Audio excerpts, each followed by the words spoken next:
Welcome, wanderers.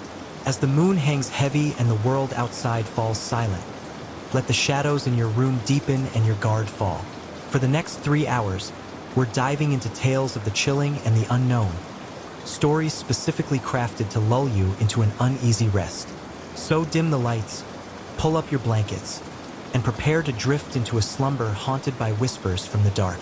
Comment down below where you're listening from and drop a like in the name of fear. The old hunting lodge, nestled deep within the Blackwood Peaks, wasn't just remote. It felt like a scar on the face of the earth. Its weathered timber walls sagged, its windows were perpetually misted, and a perpetual chill clung to its very stones, even in the height of summer. For Liam, Chloe, Sam, and Maya, it was meant to be an escape, a desperate attempt to outrun the silent, suffocating weight that had settled over their lives. They had been inseparable since college, a quartet bound by shared dreams and late-night talks. But somewhere along the winding road of adulthood, the light had faded.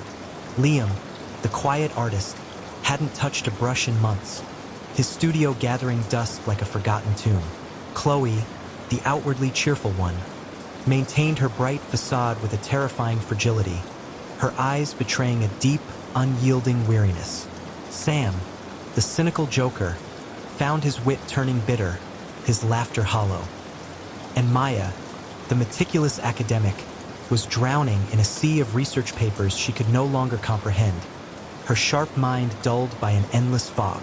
Their collective depression, a silent, insidious fifth member of their group, had become an unspoken pact of misery.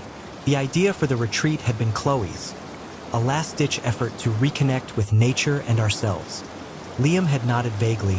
Sam had snorted a sarcastic remark about therapy in the wilderness, and Maya had merely stared at her laptop screen, unseeing. Yet they had come. Anything was better than the suffocating familiarity of their own apartments, each a monument to their individual despair. The lodge, however, offered no solace. The moment they stepped inside, the chill intensified, a damp, clinging cold that seeped into their bones, no matter how many layers they wore. It wasn't just the temperature. It was a pervasive sense of profound emptiness, a vacuum that seemed to suck the very air from their lungs. The air hung thick with the scent of damp earth, decaying wood, and something else, something subtly metallic, like old pennies or dried blood. Their first night was filled with forced cheer. Chloe unpacked board games. Sam poured cheap whiskey. Liam stared into the crackling, reluctant fire, and Maya tried to read, her eyes scanning lines without registering meaning. But the lodge seemed to listen. Every creak of the old timbers, every groan of settling foundations, felt amplified, deliberate. The silence between their strained conversations was heavy, expectant. Then came the sounds. It started subtly, a faint, rhythmic tapping coming from the walls of Liam's room, directly behind his bed. Not frantic, like a mouse, but slow, deliberate, almost purposeful, like nails dragging on plaster.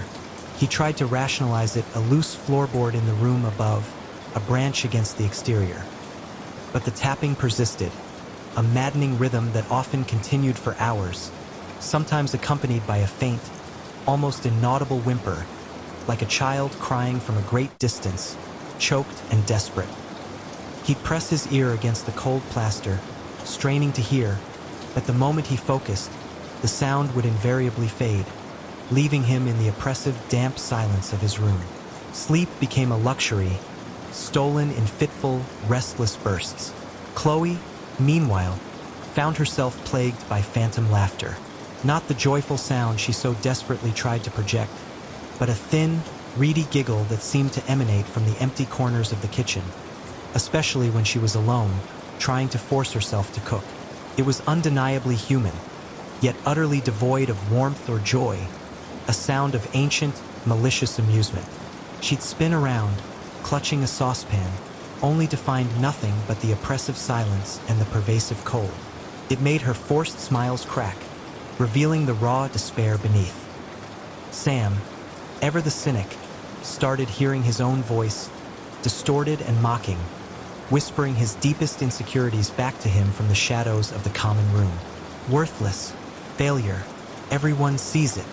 He'd snap back, "Shut up," only to be met with silence, and the chilling realization that no one else had heard it. His sarcasm became a frantic defense, aimed at invisible tormentors. Maya, in her attempt to find solace in logic, began to notice her meticulously organized research notes scattering themselves across the floor, or pages turning on their own in her open books. One night, she watched, horrified, as a pen rolled across the table and began to draw a series of intricate, swirling symbols on a blank page, symbols she didn't recognize, yet felt ancient and deeply unsettling. The air around her grew thick with the scent of ozone, like after a lightning strike.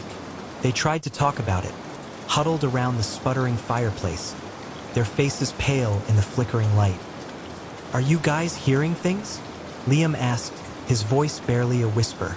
Chloe nodded, her eyes wide and tearful. "The laughter, it's everywhere."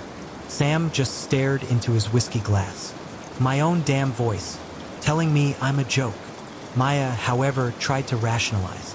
"It's the isolation, the stress, the old house settling. Our minds are playing tricks on us." But even as she spoke, her gaze darted nervously towards the shadows, her voice lacking its usual conviction. Their shared depression, instead of binding them against the encroaching horror, seemed to be amplifying it, making them more vulnerable, more isolated within their own minds. That night, the activity escalated. The tapping became bolder, more complex, tracing intricate patterns that sounded eerily like letters being carved into the plaster of Liam's bedroom wall. He pressed his ear to the cold, damp plaster again, trembling, and heard what sounded like faint, guttural chanting coming from deep within the lodge's infrastructure. A low, rhythmic hum that vibrated through the floorboards, a dark counterpoint to the frantic tapping.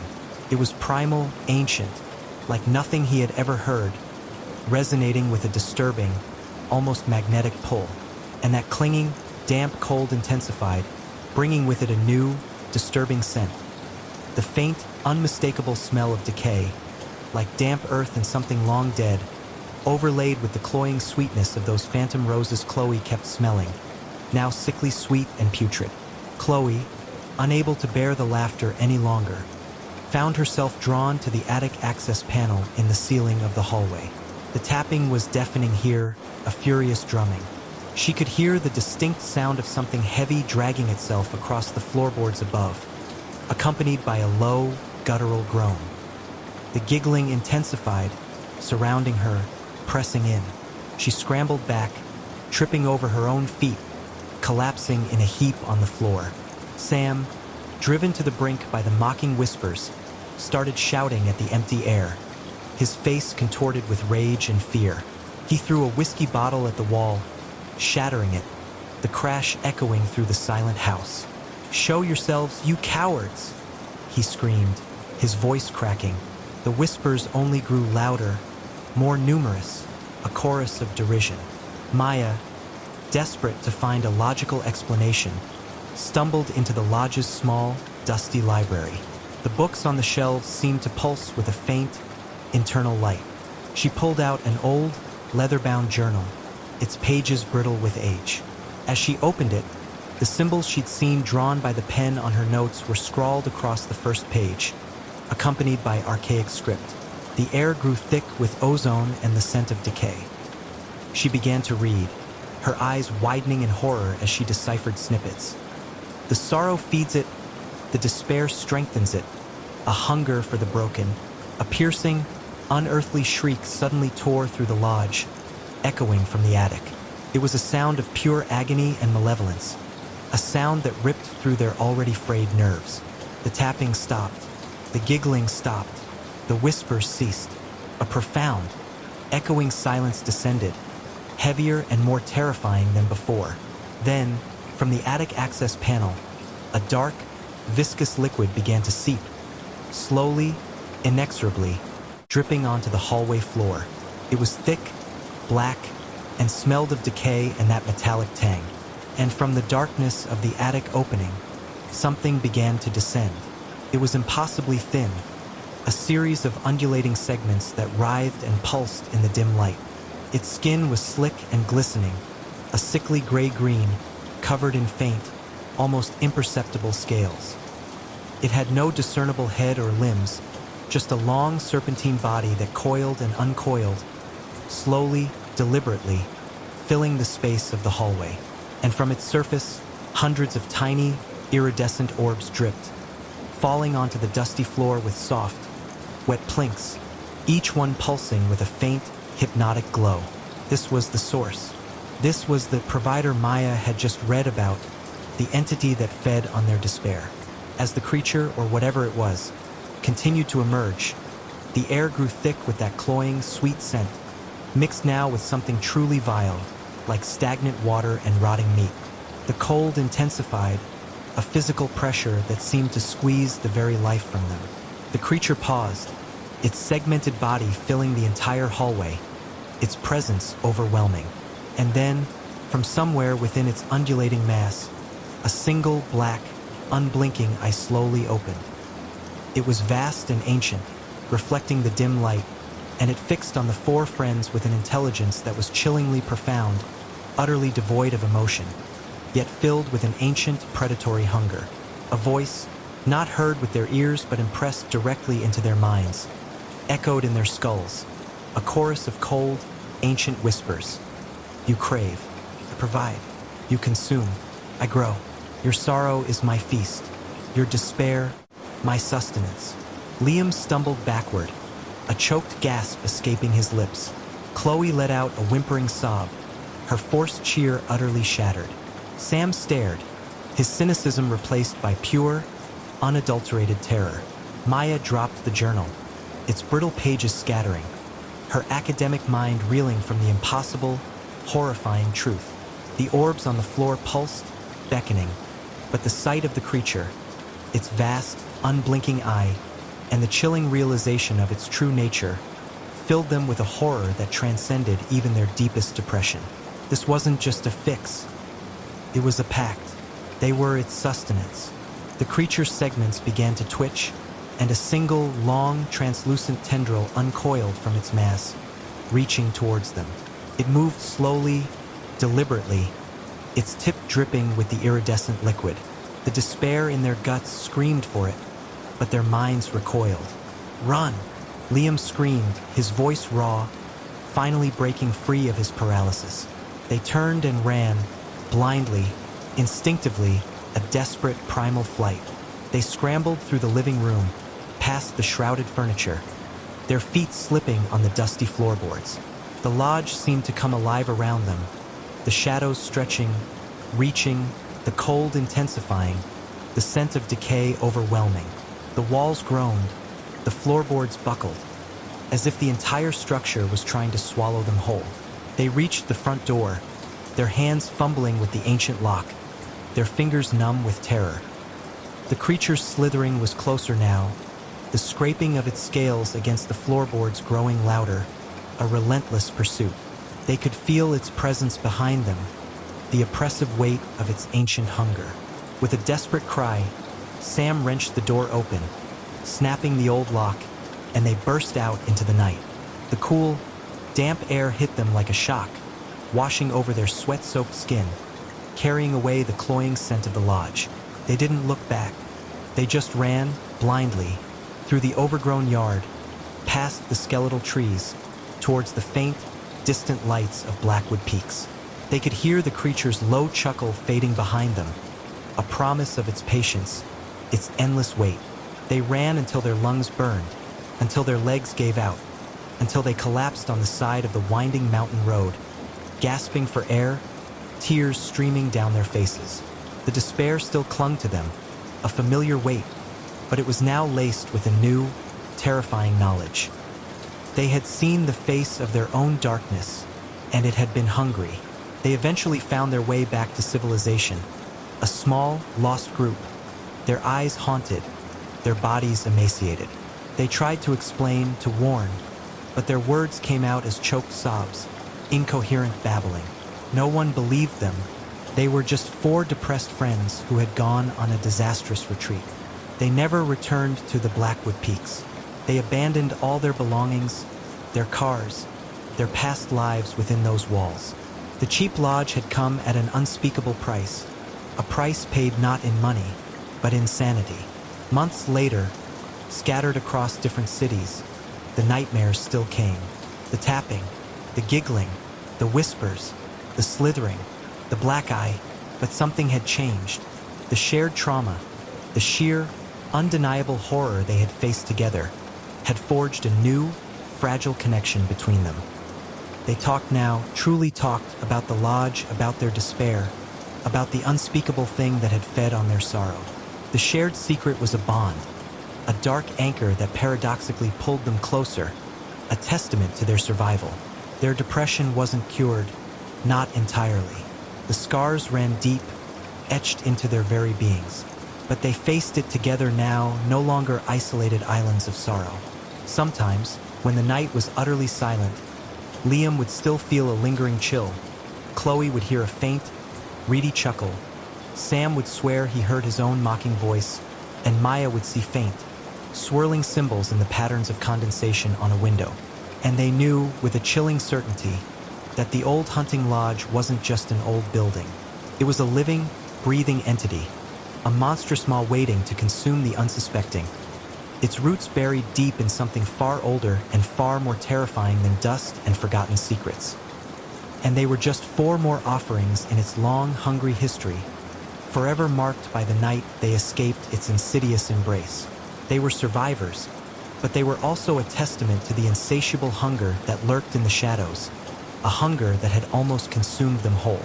They had escaped, yes, but they carried a piece of the lodge, and its despair, within them, a constant, chilling reminder of the darkness that had almost claimed them. The rain lashed against the windows of the old Victorian house, a relentless drumming that mirrored the frantic beat of Arthur's heart. He sat in his motorized wheelchair, a prisoner in his own living room, the power outage rendering his usual escape routes, the television, the internet, even the electric kettle, useless. He traced the smooth, cold metal of his joystick with a thumb, a futile gesture. Without power, the chair was a fancy, oversized paperweight. Arthur, a man in his late 40s, had been a paraplegic since a car accident in his 20s. He'd built a life for himself, adapted his home, and cultivated a fierce independence. But nights like this, when the world outside turned into a howling void and his carefully constructed sense of control crumbled, a primal fear gnawed at him. A sudden, sharp crack of thunder split the air, rattling the very foundations of the house. The emergency battery light on his wheelchair flickered, then died, plunging the room into absolute darkness. Arthur let out a choked gasp. He was blind. Not literally, of course, but without the dim glow of the power indicator, the familiar contours of his living room vanished, replaced by an oppressive, inky blackness. He fumbled for his phone, a small, cold comfort in his shaking hand. No signal, of course. The storm had likely knocked out the cell towers. He was truly alone. The house, usually a haven, now felt like a tomb. Every creak of the old timbers, every drip of water through a leaky gutter, was amplified, distorted into something sinister. He remembered the stories, the local legends whispered by the neighborhood kids. Old Mr. Abernathy, who'd lived in this house before him, had supposedly gone mad in his final years, convinced the house was alive, that it watched him. Arthur had always scoffed at such tales, but now, in the suffocating darkness, a chill snaked up his spine that had nothing to do with the failing furnace. He strained his ears, listening over the roar of the rain. Was that a whisper? He held his breath, the only sound the frantic thumping of his own pulse in his ears. Nothing, just the storm. He tried to rationalize, to remind himself that he was a sensible man, that fear was an irrational response to a simple power cut. But the rational part of his brain was shrinking, overshadowed by something far more primitive. Then he heard it again, a distinct scratching sound, coming from the wall behind the antique grandfather clock in the corner. It wasn't the skittering of mice. This was too rhythmic, too deliberate, like fingernails dragging across plaster. Arthur's breath hitched. He knew that wall, It was solid, no access panels, no pipes that could cause such a noise. He swallowed, his throat suddenly parched. "Hello?" He croaked, his voice thin and reedy in the vast darkness. The scratching stopped. A long, agonizing silence followed, broken only by the relentless drumming of the rain. Arthur's hands, clammy with sweat, tightened on the arms of his wheelchair. He wanted to move, to roll away from the sound, but he was pinned. His chair was useless. Then a new sound, a low, guttural groan, emanating from somewhere above him. The second floor, his bedroom, perhaps. His mind raced, desperately trying to conjure a logical explanation. The old house settling, a tree branch scraping against the roof, but the sound was too human, too filled with a profound, desolate sorrow. He remembered a fleeting thought he'd had when he first bought the house. The previous owner, Mr. Abernathy, had died in his sleep in the very bed that was now Arthur's. Had his spirit lingered? Arthur scoffed again, a nervous, humorless sound. He didn't believe in ghosts, but what if he was wrong? A faint, sickly sweet odor began to permeate the air, overriding the usual mustiness of the old house. It was a cloying, unsettling smell, like overripe flowers and something else, something metallic, like old blood. Arthur's stomach lurched. He heard the thump-thump-thump then, slow, deliberate footsteps coming down the main staircase. His heart hammered against his ribs, a frantic bird trapped in a cage.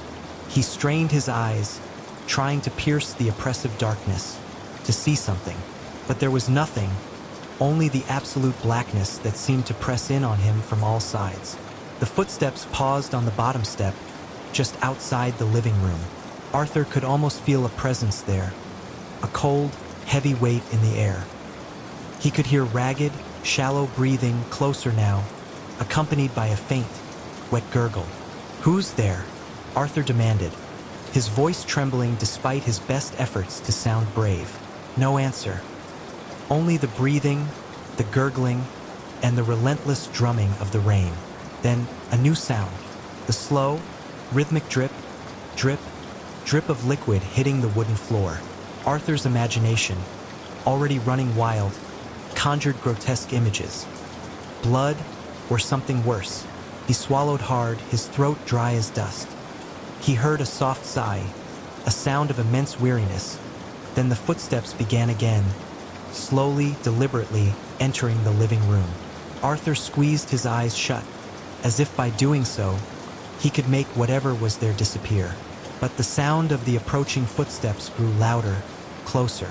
He could almost feel the vibration through the floorboards. A cold, clammy touch brushed against his cheek. Arthur yelped, a strangled sound of pure terror. He recoiled, trying to push himself back, but his useless legs refused to respond. He was utterly helpless. The touch lingered, a feather-light caress that felt strangely curious. Then it moved, tracing the line of his jaw, his chin, his neck. He could feel something else now, a faint, foul breath on his face, sickly sweet and reeking of decay. He opened his eyes, staring into the impenetrable blackness. He could feel the presence leaning over him, closer now, so close he could almost hear a faint, hissing sound. A single, elongated finger, cold and dry as old bone, touched his lips. Felt brittle, fragile, yet strangely strong. Arthur's breath caught in his throat. He couldn't scream, couldn't even whimper. The finger moved, sliding over his mouth, then resting lightly on his Adam's apple. He could feel the faint tremor in the finger, a strange, almost human tremor. Then, a voice, a mere whisper, yet it resonated with an ancient, profound sadness. It was like wind chimes made of cracked glass, barely audible over the storm. Lonely, so lonely, Arthur's mind reeled. The voice was so close, so intimately close. He felt something else now, a faint, almost imperceptible warmth against his forehead, as if the unseen presence was leaning in, examining him. "You stay," the voice whispered again, a faint breath against his ear. "Forever." A new sound then, a rasping, tearing noise, like cloth being ripped, coming from the direction of his armrest. Arthur flinched, pulling his arm back as much as he could. He felt a sharp, stinging pain on his forearm, a cold, wet sensation. He gasped, his breath ragged. He wanted to cry out, to yell for help, but no sound would escape his throat. The scratching returned, more intense now, coming from all directions. The walls, the ceiling, even the floorboards beneath him seemed to be alive with a multitude of unseen claws. The air grew colder, heavy with the sickly sweet odor. He felt the presence move away from him. Then he heard the slow, dragging footsteps again, moving back towards the staircase. The drip, drip, drip resumed, fainter now, receding with the footsteps. Arthur lay there, paralyzed by a terror so profound it felt like a physical weight pressing down on him. He could hear the footsteps ascend the stairs, slow and deliberate, until they faded into the general cacophony of the storm. The scratching continued, a symphony of unseen claws, now accompanied by a faint, mournful humming sound, coming from the upper floor. It was a tuneless, sorrowful sound that seemed to seep into his very bones. He didn't know how long he lay there, trembling in the dark. Time seemed to lose all meaning. His mind, still reeling from the encounter, tried to make sense of it, to find a rational explanation. But there was none. He touched his forearm, where he'd felt the stinging pain. His fingers came away wet and sticky. He brought them to his nose. The sickly sweet, metallic scent was undeniable. Blood, his blood. A new wave of nausea washed over him. He was truly alone, at the mercy of whatever was in the house with him. He heard a faint creak from the hallway. He tensed, his body rigid with fear. Was it coming back? No, the sound was different this time, less deliberate. He heard another creak, then a faint thud, like something had fallen. He strained his ears. Silence, just the rain. Then, miraculously, a faint flicker of light. The emergency light on his wheelchair. Pulsed weakly at first, then held steady. The power was back on. A wave of relief, so potent it made him dizzy, washed over him. He could move. He could escape. He fumbled with the joystick, his hands still shaking. The chair hummed to life, a blessed mechanical whir. He turned, the faint light from the wheelchair's display casting long, dancing shadows across the room. His gaze fell upon the grandfather clock. Behind it, on the wall where he'd heard the scratching, a dark, viscous stain marred the floral wallpaper. It was a crude, distorted symbol, drawn in something dark and glistening, and beside it, scrawled into the plaster, as if with a sharp, pointed object, a single word, meaning. Arthur swallowed, his stomach churning. He quickly spun his chair around, heading for the front door. He just needed to get out. As he reached the entrance to the living room, his eyes fell upon the bottom step of the staircase. There, lying on the worn wooden floor, was a small, ornate silver locket. It was open, and inside, a faded, sepia-toned photograph of a young woman with a strangely familiar, melancholic gaze. He didn't remember seeing it before. He was sure he hadn't. And then, he noticed something else. A faint, almost invisible trail of damp, reddish-brown drops leading from the locket, across the floor, and disappearing up the stairs. The drip, drip, drip he had heard earlier. He looked at his arm again. The cut was still there, but it wasn't deep, just a scratch. He hadn't felt anything sharp. He looked back at the locket, then up the dark, silent staircase. The humming, the scratching, the whispers. A sudden, horrifying realization dawned on him. The touch on his face, the finger on his lips, the breath. It hadn't been malicious. It had been curious. And the voice, it had been lonely. The scratching on the wall, the groan from upstairs, the drip, drip, drip of liquid. It wasn't a monstrous entity. It was something lost, something trapped. And the cut on his arm. What if it wasn't a wound inflicted by a monster, but a desperate plea for connection? He looked at the words scrawled on the wall, mine. Not as in possession, but as in kinship. He rolled his wheelchair to the front door, his hand hovering over the lock. The rain was still falling, but the thunder had subsided. The streetlights flickered on, casting a dim, reassuring glow through the windows. He could leave. He could call for help. But as he looked back at the locket on the floor, at the dark stain on the wall, at the silent, imposing staircase leading to the unknown, a different kind of fear, a colder, more profound one, settled over him. What if he left and it followed him? What if it needed him? What if he was the only one who could truly understand its loneliness? He slowly, deliberately, pulled his hand away from the lock. He spun his wheelchair around, facing the staircase. He had spent his life adapting, finding ways to live with his limitations. Now, perhaps he had to adapt to something else entirely. Something unseen, unheard, yet undeniably present. The house was still dark upstairs, but the faint glow of his wheelchair's light seemed to reach up, beckoning. He took a deep breath, the lingering scent of decay and sweet flowers still in the air. He pushed the joystick forward. The motorized wheelchair hummed, and slowly, resolutely, Arthur began to ascend the stairs, towards the unseen presence that had whispered its desperate loneliness in the dark. He was no longer a prisoner of his home, but perhaps a reluctant companion in a chilling, shared solitude. The old Blackwood Research Facility, a sprawling concrete monolith half swallowed by the perpetually foggy forest, wasn't just abandoned. It felt like a forgotten secret buried deep within the earth.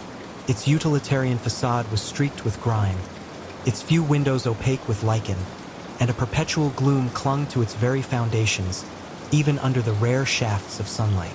For Dr. Alistair Finch, a disgraced xenobotanist whose career had imploded after a controversial and proven theory, it was meant to be a final, desperate act of vindication.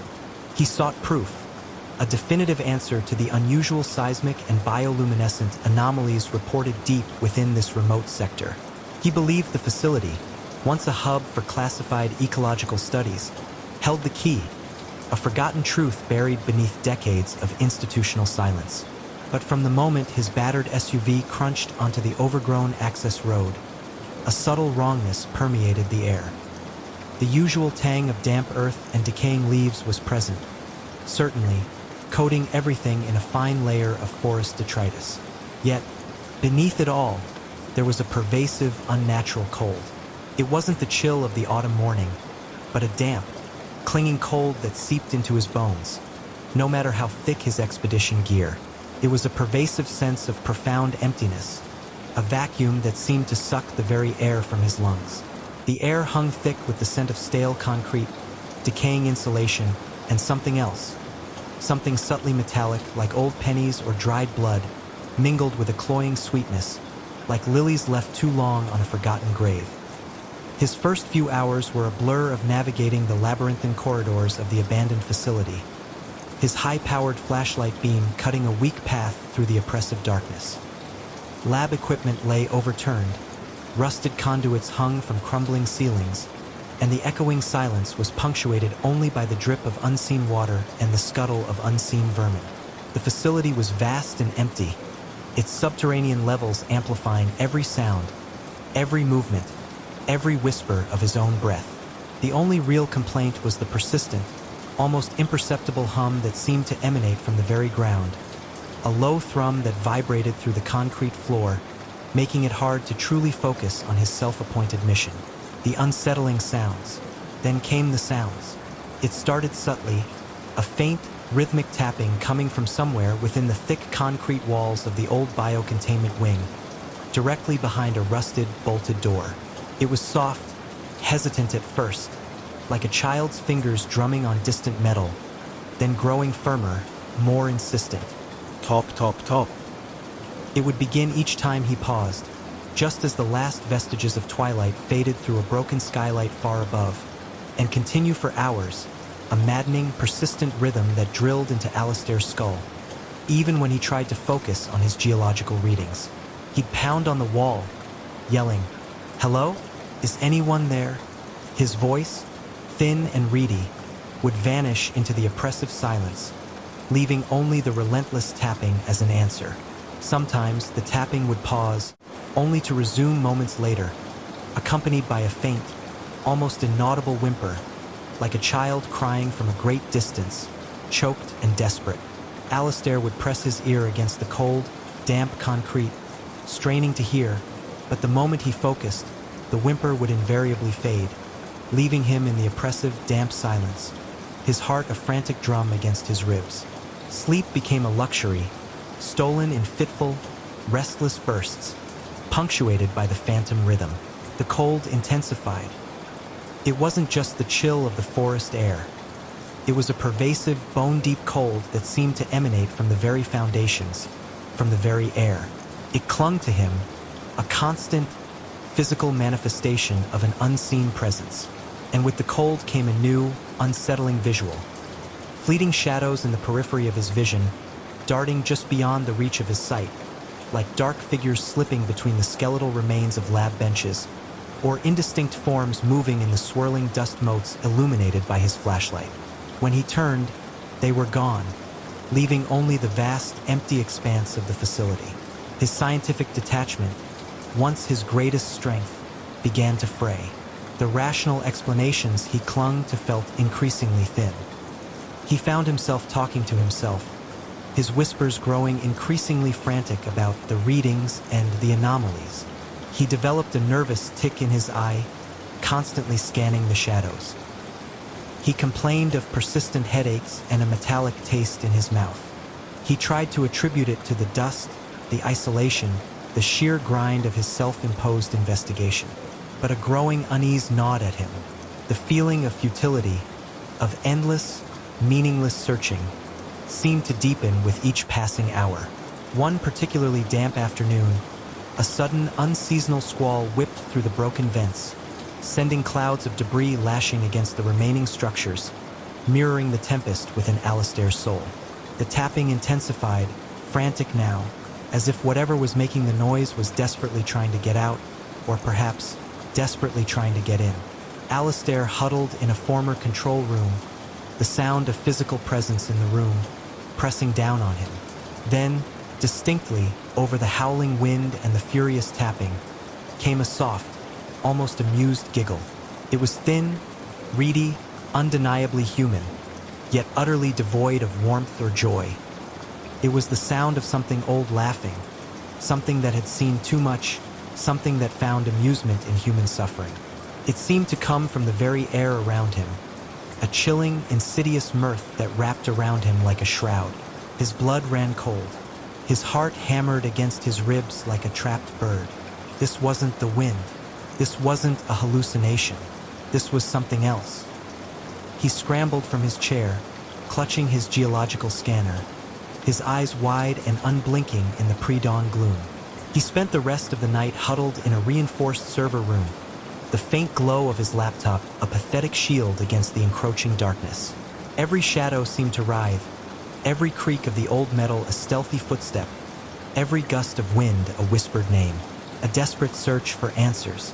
The next day, driven by a desperate need for answers, Alistair sought out the facility's abandoned archives, a room he'd previously avoided, fearing the sheer volume of forgotten research.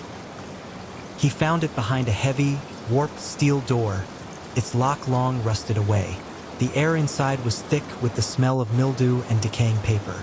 He found a series of project logs, their pages brittle with age. He began to read, his fingers trembling. The entries were chilling, detailing escalating anomalies, not from seismic activity, but from a bioluminescent growth discovered deep underground. Researchers describing the whispers, the tapping, the cold that eats at you. One entry, dated over 50 years ago, spoke of a presence that feeds on despair, on the minds of those who seek answers. And then, deeper in the journals, he found it, scrawled in a shaky hand, identical to the symbols his last patient had drawn in her final, terrifying moments. Crude, yet unmistakable, swirling, intricate symbols etched across the margins. His eyes widened in horror as he deciphered snippets. The sorrow feeds it, the despair strengthens it, a hunger for the broken. It grows with their grief, the offering, the long stay, the contagion. And then, a familiar name, scrawled faintly in the margin. Finch, not his first name, but his surname.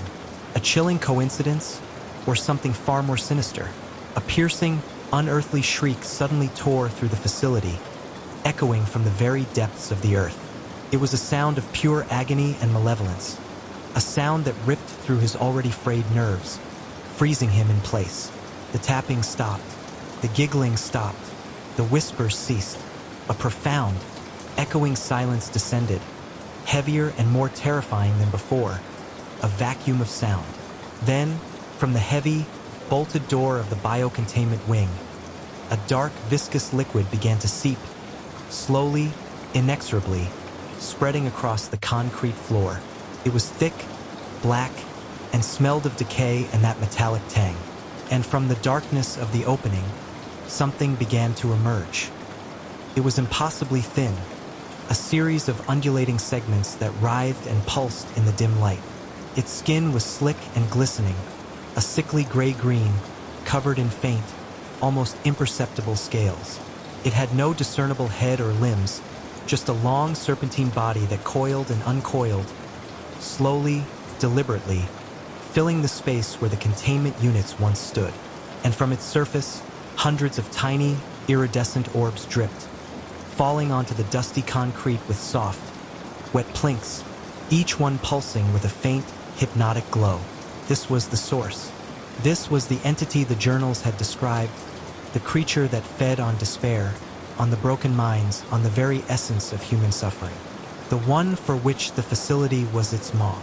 As the creature, or whatever it was, continued to emerge, the air grew thick with that cloying, sweet scent, mixed now with something truly vile, like stagnant water and rotting meat. The cold intensified, a physical pressure that seemed to squeeze the very life from him. The creature paused, its segmented body filling the entire containment room, its presence overwhelming. And then, from somewhere within its undulating mass, a single black, unblinking eye slowly opened. It was vast and ancient, reflecting the dim light, and it fixed on Alistair with an intelligence that was chillingly profound, utterly devoid of emotion, yet filled with an ancient predatory hunger. A voice, not heard with his ears but impressed directly into his mind, echoed in his skull, a chorus of cold, ancient whispers.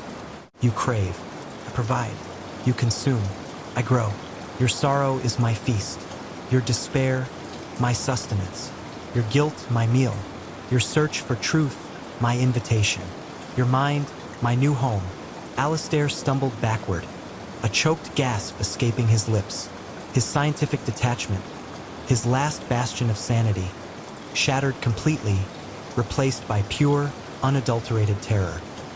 The orbs on the floor pulsed, beckoning, but the sight of the creature, its vast, unblinking eye, and the chilling realization of its true nature, filled him with a horror that transcended even his deepest despair. This wasn't just a research trip. It was a pact. He was its sustenance. The facility was its maw. The creature's segments began to twitch, and a single, long, translucent tendril uncoiled from its mass, reaching towards him. It moved slowly, deliberately, its tip dripping with the iridescent liquid. The despair in his gut screamed for it, but his mind recoiled. No. Alistair screamed, his voice raw, finally breaking free of his paralysis. He turned and ran, blindly, instinctively, a desperate primal flight. He scrambled through the facility, past the forgotten labs and rusted equipment, his feet slipping on the dusty floor. The facility seemed to groan around him, the shadows stretching, reaching, the cold intensifying, the scent of decay overwhelming. The concrete walls buckled, the ground shook, as if the entire structure was trying to swallow him whole. He burst out the main entrance, the heavy steel doors looming. His hands fumbled with the ancient lock, his fingers numb with terror. The creature's slithering was closer now, the scraping of its scales against the concrete growing louder, a relentless pursuit. He could feel its presence behind him, the oppressive weight of its ancient hunger. With a desperate cry, he wrenched the doors open, snapping the old chains, and burst out into the night. The cool, Damp air hit him like a shock, washing over his sweat-soaked skin, carrying away the cloying scent of the facility. He didn't look back. He just ran blindly through the dense, fog-shrouded forest towards the faint, distant glow of the highway. He could hear the creature's low chuckle fading behind him, a promise of its patience, its endless wait. He ran until his lungs burned, until his legs gave out, until he collapsed on the side of the road, gasping for air, tears streaming down his face.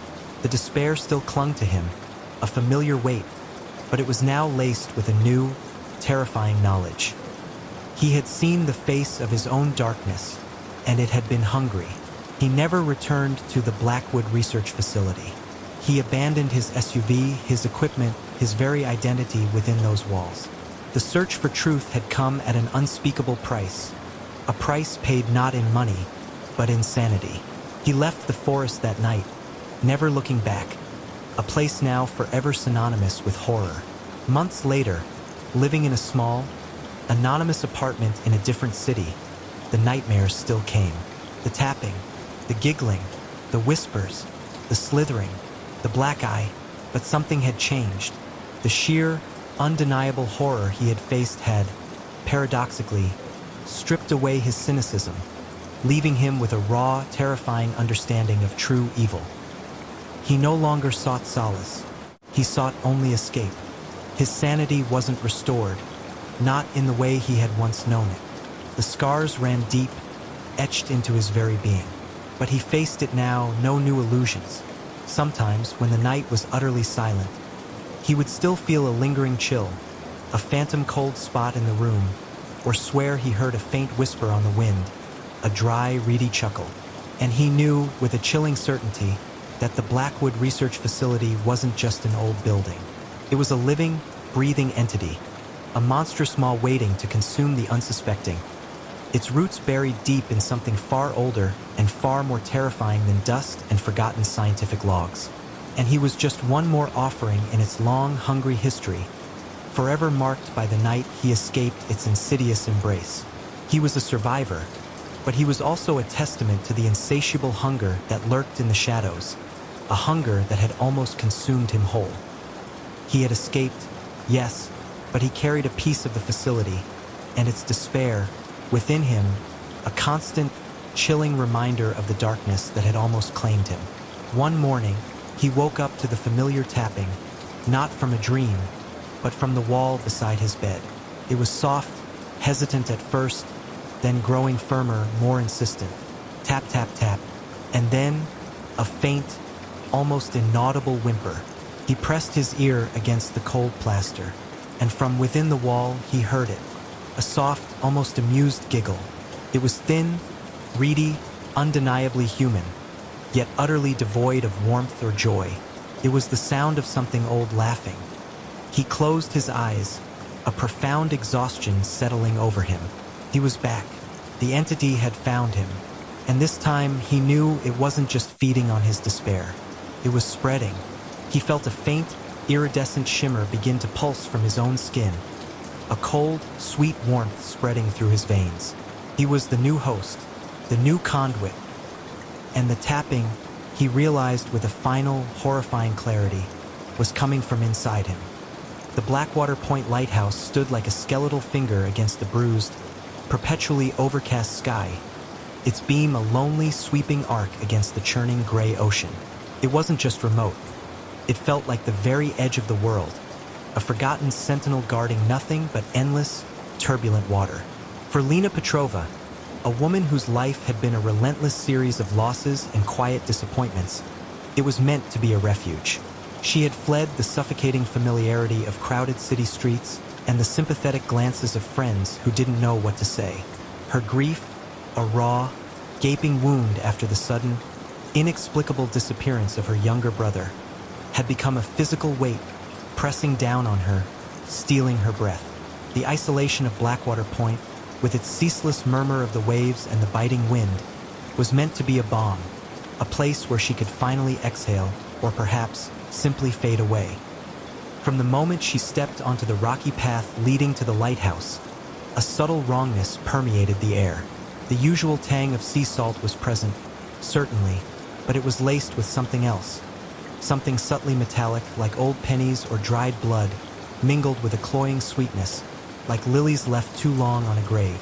The air was cool, almost too cool, a damp, clinging cold that seeped into her bones, no matter how many layers she wore. It was a pervasive sense of profound emptiness, a vacuum that seemed to suck the very air from her lungs. The ceaseless roar of the ocean was a muffled, distant thrum, like a giant's heartbeat beneath the earth, never truly loud, always just a low, unsettling vibration. Her first few days were a blur of learning the lighthouse's ancient mechanisms, polishing the massive Fresnel lens, and making endless log entries in the dusty keeper's journal. The lighthouse was vast and empty, its winding spiral staircase and echoing chambers amplifying every sound, every movement, every whisper of her own breath. The only real complaint was the persistent, almost imperceptible hum that seemed to emanate from the very stone. A low thrum that vibrated through the floor of the lantern room, making it hard to truly rest even during her brief off-duty hours. The unsettling sounds.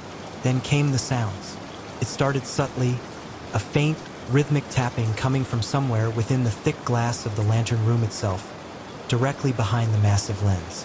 It was soft, hesitant at first, like a child's fingers drumming on distant glass, then growing firmer, more insistent. Top, top, top.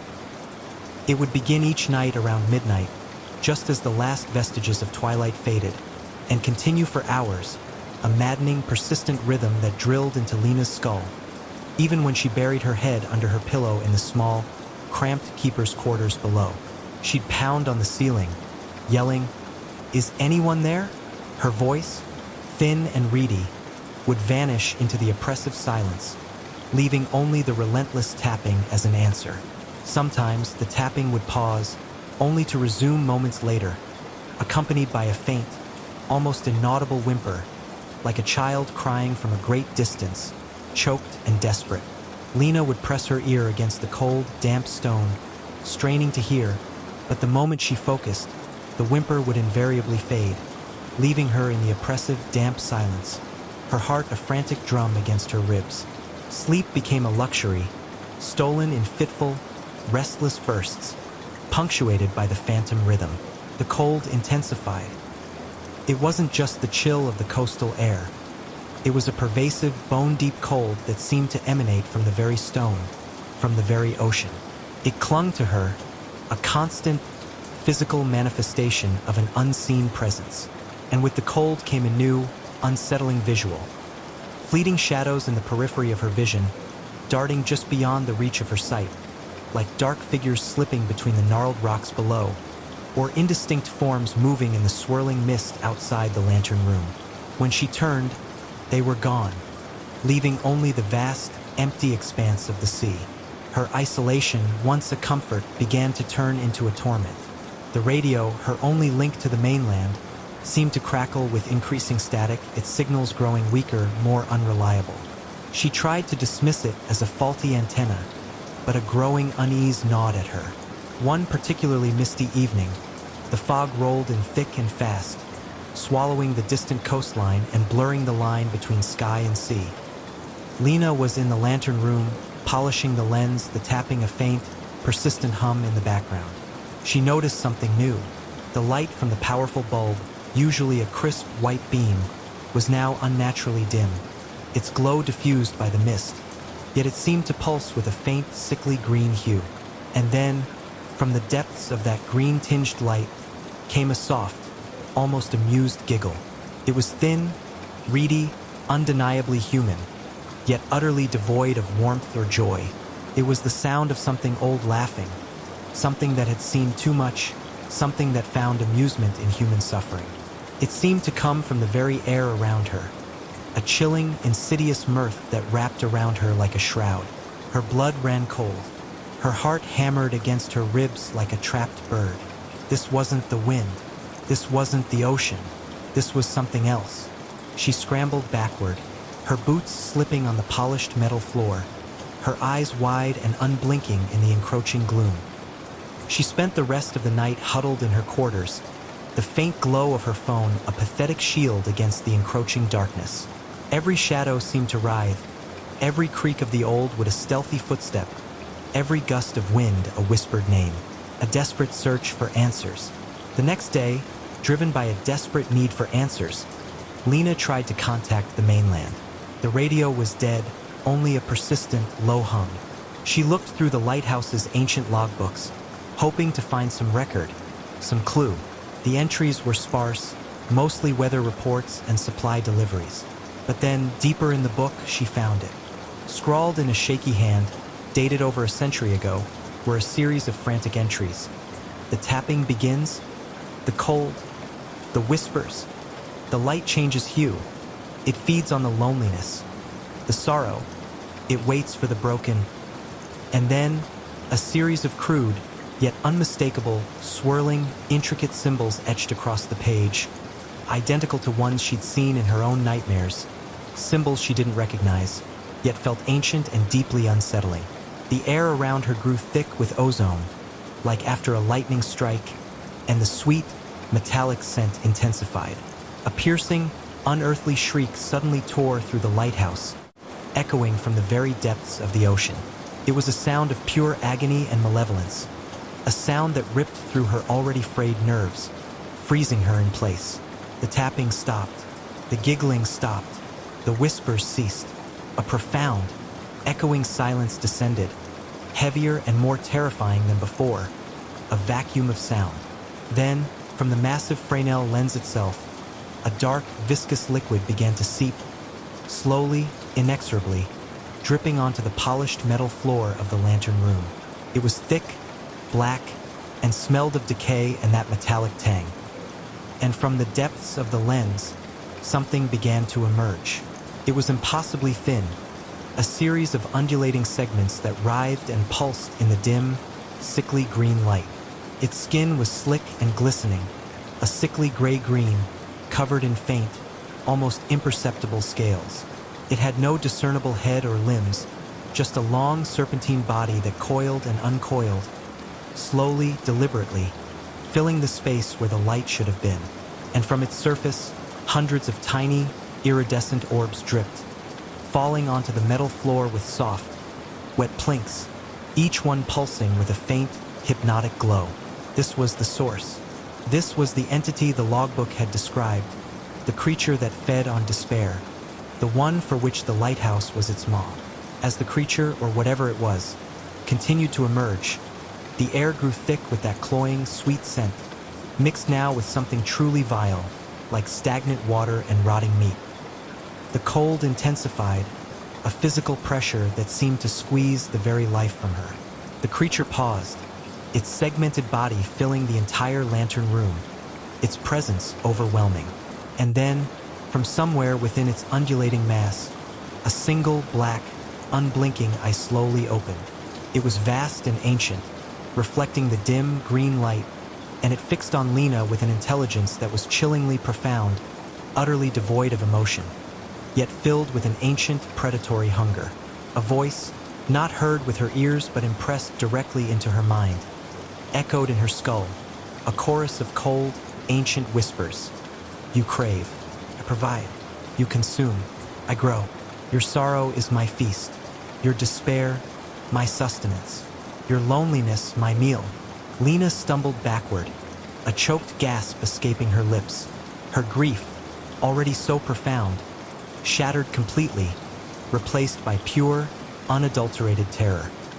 The orbs on the floor pulsed, beckoning, but the sight of the creature, its vast, unblinking eye, and the chilling realization of its true nature, filled her with a horror that transcended even her deepest despair.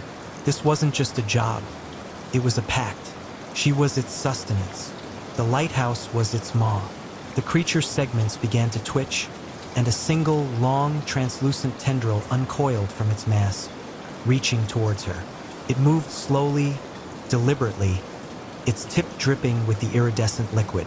The despair in her gut screamed for it, but her mind recoiled. No! Lena screamed, her voice raw, finally breaking free of her paralysis. She turned and ran, blindly, instinctively, a desperate primal flight. She scrambled down the spiral staircase, past the silent, watchful walls, her feet slipping on the worn steps. The lighthouse seemed to groan around her, the shadows stretching, reaching, the cold intensifying, the scent of decay overwhelming. The stone walls buckled, the metal groaned, as if the entire structure was trying to swallow her whole. She burst out the heavy, iron-bound door at the base of the lighthouse, into the cool, damp air of the night. The distant lights of the mainland, usually a comforting glow, seemed impossibly far away. She didn't look back. She just ran, blindly, through the rocky terrain, towards the faint, distant glow of the horizon. She could hear the creature's low chuckle fading behind her, a promise of its patience, its endless wait. She ran until her lungs burned, until her legs gave out, until she collapsed on the side of the winding, unpaved road, gasping for air, tears streaming down her face. The despair still clung to her, a familiar weight, but it was now laced with a new, terrifying knowledge. She had seen the face of her own darkness, and it had been hungry.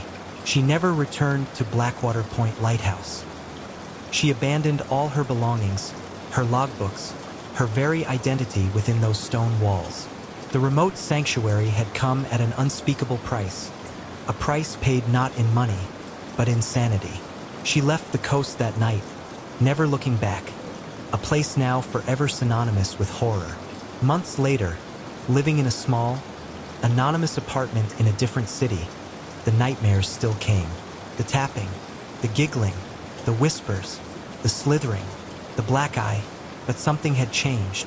The sheer, undeniable horror she had faced had, paradoxically, stripped away her cynicism, leaving her with a raw, terrifying understanding of true evil. She no longer sought solace. She sought only escape. Her grief wasn't cured, not in the way she had once known it. The scars ran deep, etched into her very being. But she faced it now, no new illusions. Sometimes, when the night was utterly silent, she would still feel a lingering chill, a phantom cold spot in the room, or swear she heard a faint whisper on the wind, a dry, reedy chuckle. And she knew, with a chilling certainty, that Blackwater Point Lighthouse wasn't just an old building. It was a living, breathing entity, a monstrous maw waiting to consume the unsuspecting, its roots buried deep in something far older and far more terrifying than dust and forgotten maritime tragedies. And she was just one more offering in its long, hungry history, forever marked by the night she escaped its insidious embrace. She was a survivor, but she was also a testament to the insatiable hunger that lurked in the shadows, a hunger that had almost consumed her whole. She had escaped, yes, but she carried a piece of the lighthouse, and its despair, within her, a constant, chilling reminder of the darkness that had almost claimed her. The needle was a familiar friend, a silver serpent whispering promises of oblivion. Liam traced its cold length with a trembling finger, his reflection in the spoon a gaunt, hollow-eyed stranger. The apartment was a tomb, its air thick with stale smoke and the stench of his own neglect.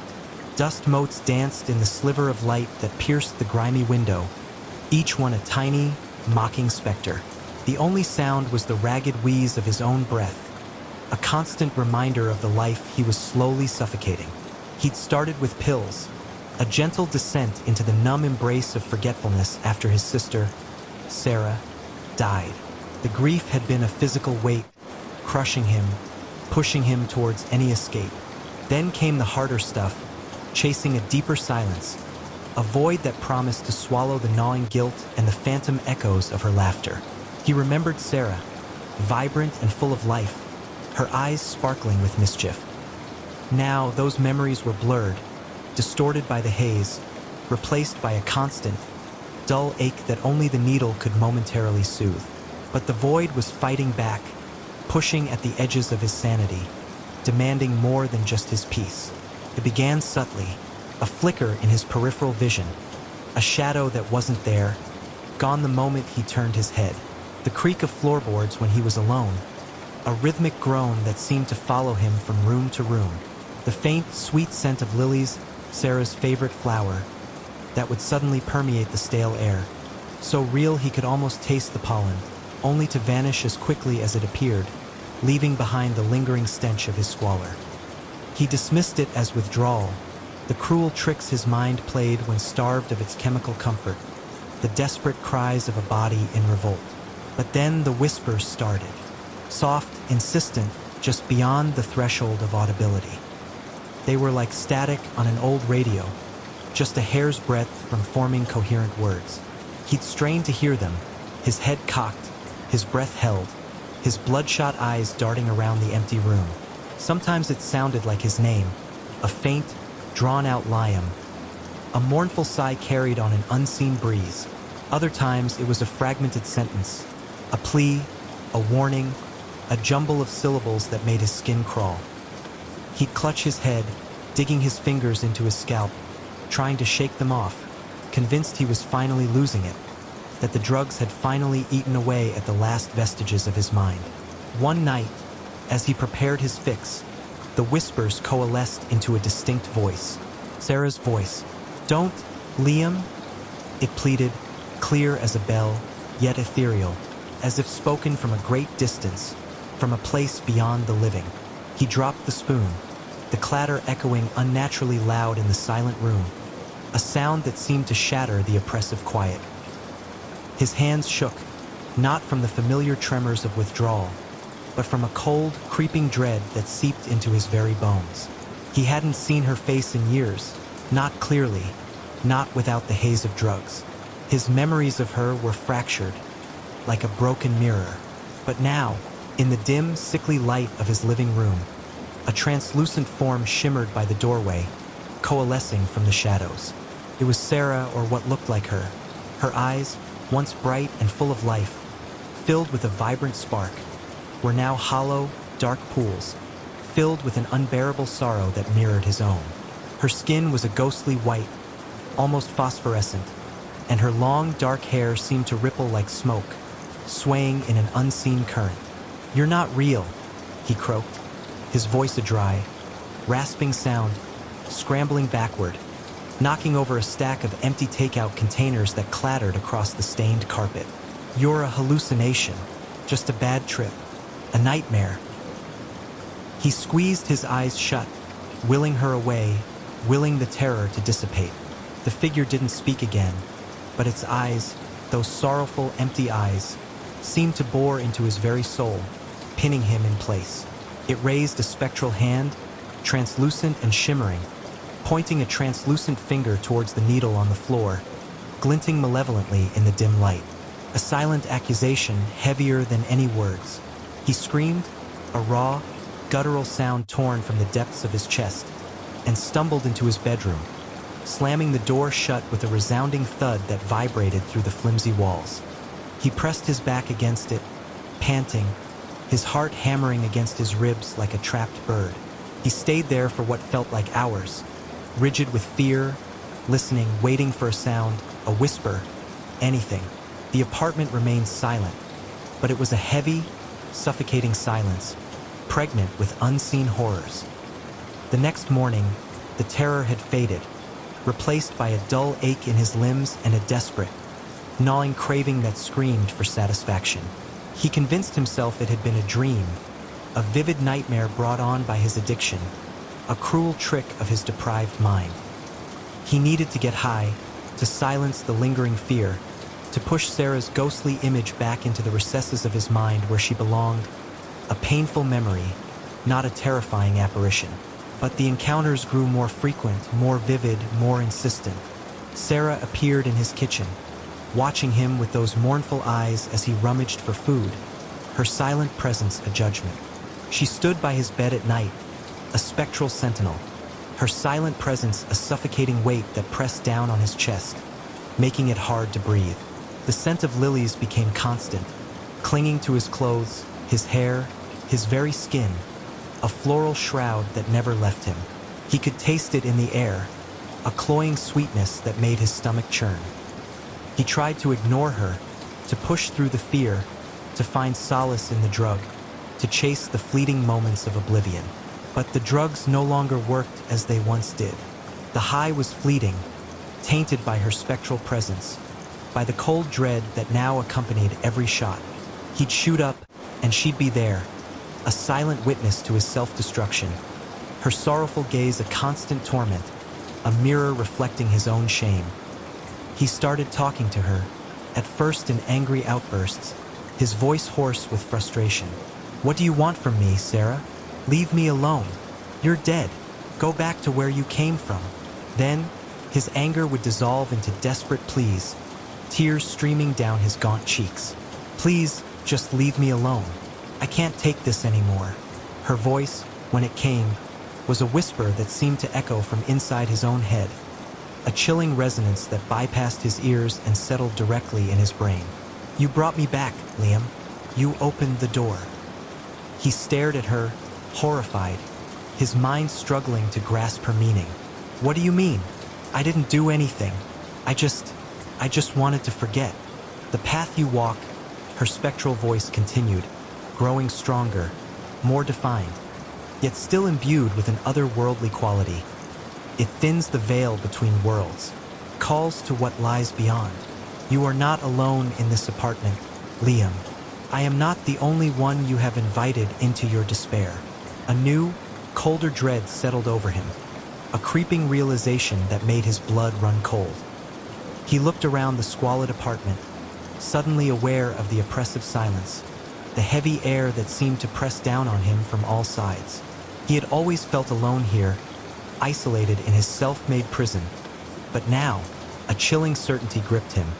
He wasn't. He was a host.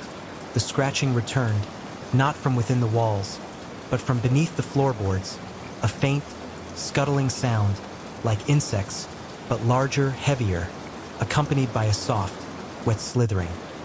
He saw shadows shift in the corners of his vision, faster, more defined than before, solidifying into grotesque, fleeting forms.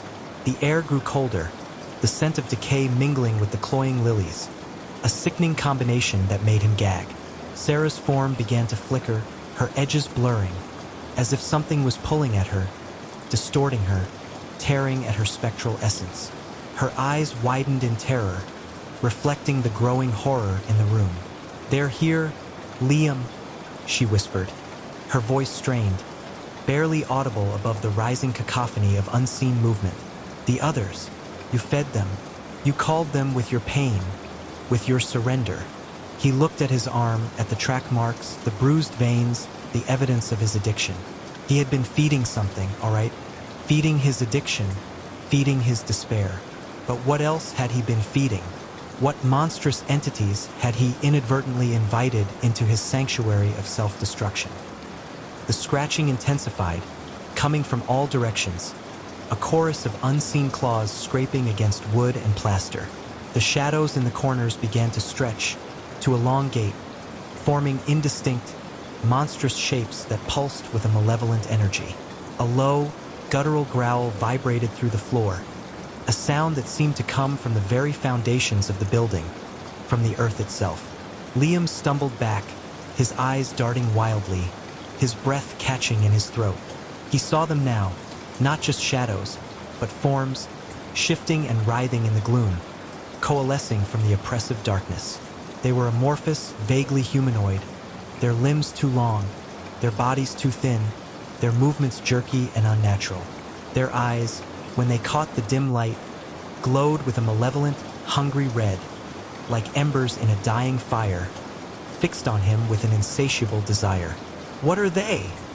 he whimpered, clutching his head, his fingers digging into his scalp, trying to make the nightmare stop. Sarah's voice was barely a whisper now, fading, distorted, as if she were being pulled away by an unseen force. "They are the hunger, Liam, the things that feed on despair, on weakness, on the broken. You opened the door with your pain, with your escape, and they poured through. They want to consume you, just as you consumed yourself." One of the creatures detached itself from the wall, slithering towards him with unnatural speed.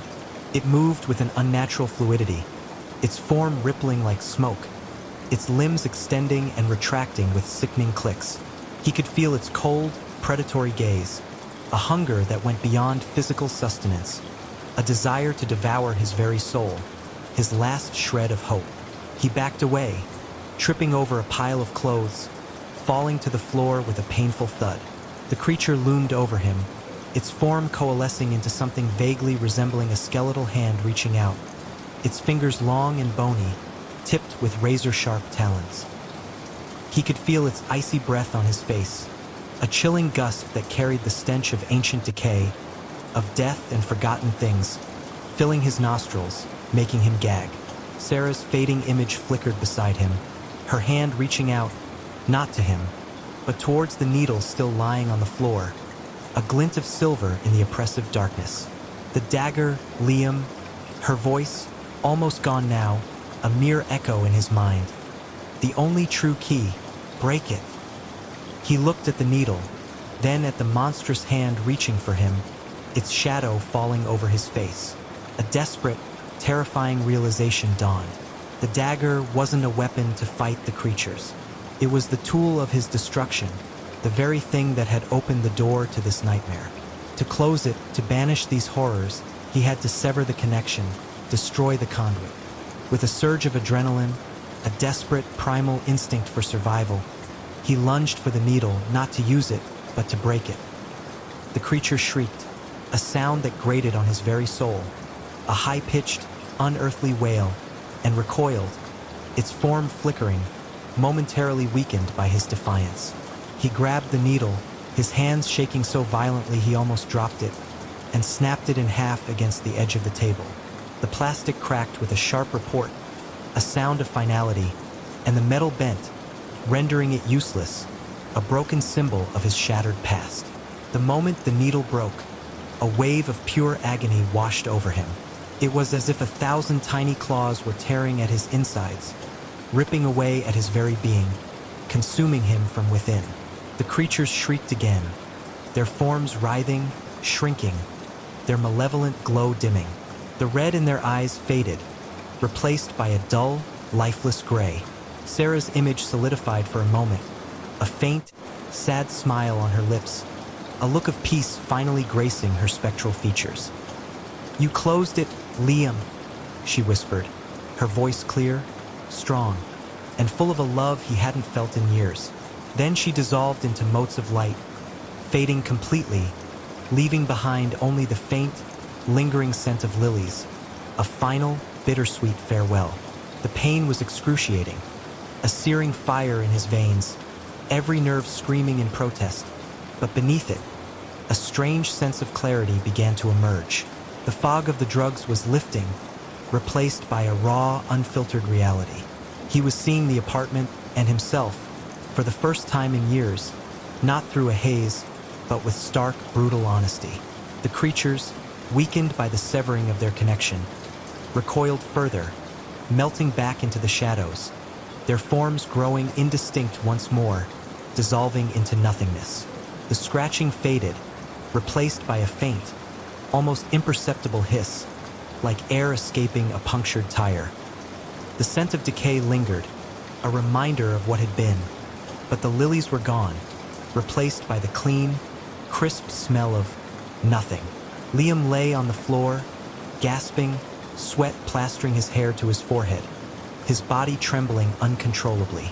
The withdrawal was hitting him with full force, a brutal, relentless assault on his body and mind, a storm of nausea, cramps, and an unbearable craving.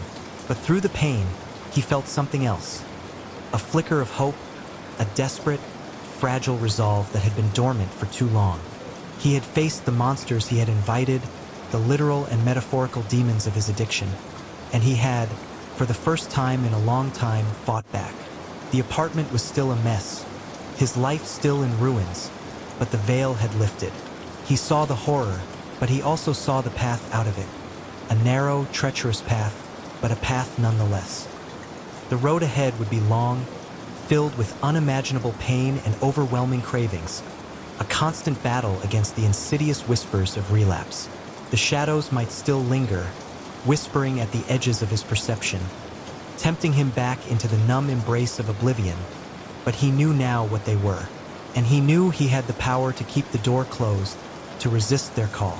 He pushed himself up, his limbs trembling, his body screaming in protest with every movement. He staggered to the window, forcing it open with a grunt. A gust of fresh, clean air rushed in, carrying with it the faint scent of rain and distant city life, a breath of the world he had abandoned. He leaned against the frame, taking deep, shuddering breaths, letting the cold air fill his lungs, cleansing him, pushing out the stale, toxic air of his past. The sun was beginning to rise, painting the sky in hues of orange and pink, a new dawn breaking over the city. The light, though still weak, felt like a beacon, a promise of a new beginning. He was still in the gilded cage of his addiction, but a tiny crack had appeared, a sliver of escape, a glimpse of freedom. He had to fight, not just the monsters in the shadows, but the monster within himself, the insidious craving that had almost consumed him. And for the first time in a very long time, Liam felt a flicker of courage, a spark of resilience. The veiled reality was terrifying, but at least now he could see it. And seeing it was the first step towards truly living again, towards a life free from the shadows and the endless hunger. The air crackled with anticipation, thick with the intoxicating scent of high-octane fuel, burnt rubber, and the nervous sweat of 1,000 spectators. The Midnight Grand Prix, an unsanctioned, underground race, was less an event and more a legend, whispered about in the dark corners of the racing world. It wasn't about prize money or fleeting fame. It was about proving you were the fastest, the most fearless, the one who could tame the treacherous, winding roads of the Blackwood Pass. And, as whispered in hushed tones that carried the weight of ancient dread, it was about surviving the pass itself, a place where the road seemed to consume those who dared to challenge it. Rory Kincaid, a man whose life was a blur of speed and adrenaline, whose very pulse seemed to beat in time with a revving engine, gripped the steering wheel of his custom-built Phantom. A sleek, raven-black machine that purred with barely contained power, a predator waiting to be unleashed. His heart hammered a frantic rhythm against his ribs, a familiar drumbeat before a race, a symphony of anticipation and controlled fear. But tonight, there was a different note in the symphony of his nerves, a discordant hum of unease that resonated deep within his bones. He'd heard the rumors, the chilling tales of drivers who vanished without a trace, of cars found mangled beyond recognition with no bodies inside, of spectral lights dancing in the rearview mirror, mocking the living. He usually scoffed at such superstitions, dismissing them as the fanciful ramblings of the weak-minded. But the atmosphere tonight was different, heavy with an almost tangible dread that clung to the air like the humidity before a storm. His rivals lined up beside him, their machines gleaming under the harsh floodlights, each a testament to engineering and a hunger for victory. There was Viper Valerius, a cold-eyed veteran with a reputation for ruthless aggression, whose steely gaze promised no quarter. Blaze Brennan, a flamboyant newcomer whose recklessness was matched only by his blistering speed, a wild card in every race, and the enigmatic Shadow, a driver whose identity was unknown, always clad in black from head to toe, their car a featureless, matte gray blur, a silent, almost invisible menace on the track. The tension was a living thing, a coiled serpent ready to strike. The starting gun cracked, a sharp, deafening report that echoed through the night, slicing through the roar of the crowd. Engines roared, a collective beast unleashed, a primal scream of power. Tires shrieked, biting into the asphalt with desperate urgency, leaving smoking trails in their wake, and the cars launched forward, a kaleidoscope of speed and light, blurring into streaks against the dark backdrop of the pass. Rory pushed the Phantom, feeling the raw power surge through him, the acceleration pinning him back against his seat, becoming one with the machine, a seamless extension of steel and speed. Blackwood Pass lived up to its ominous name.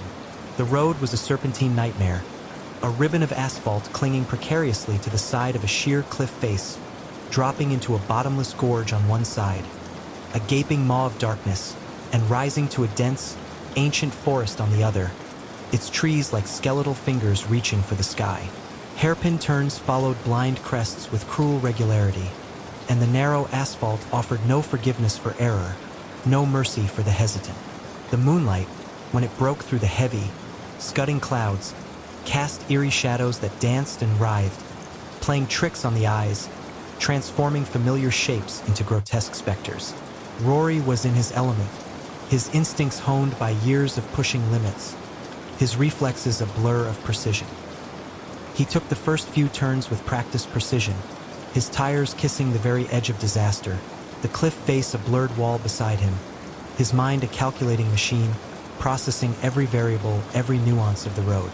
He passed Blaze, whose car skidded dangerously close to the cliff edge, a near miss that sent a jolt through Rory, even as he focused on his own line. He saw Viper's determined face in his rearview mirror, a grim mask of concentration, a relentless hunter on his tail. Then, the first anomaly occurred, subtle at first, easily dismissed. As he rounded a particularly tight bend known as Widow's Kiss, a faint, ethereal glow appeared in his rearview mirror, not from a car's headlights, but a soft, pulsing luminescence, like a distant, dying star. It was behind Shadow's car, which was currently a few lengths back, a silent, unsettling companion. Rory blinked, shaking his head, trying to clear his vision. Just the glare of the lights, he told himself. Fatigue, perhaps, playing tricks on his overstimulated mind. But the glow persisted, growing brighter, seeming to pulse with a life of its own, an internal rhythm that defied explanation. It wasn't static. It moved, weaving and darting behind Shadow's vehicle, almost like a phantom passenger, a silent observer in the deadly race.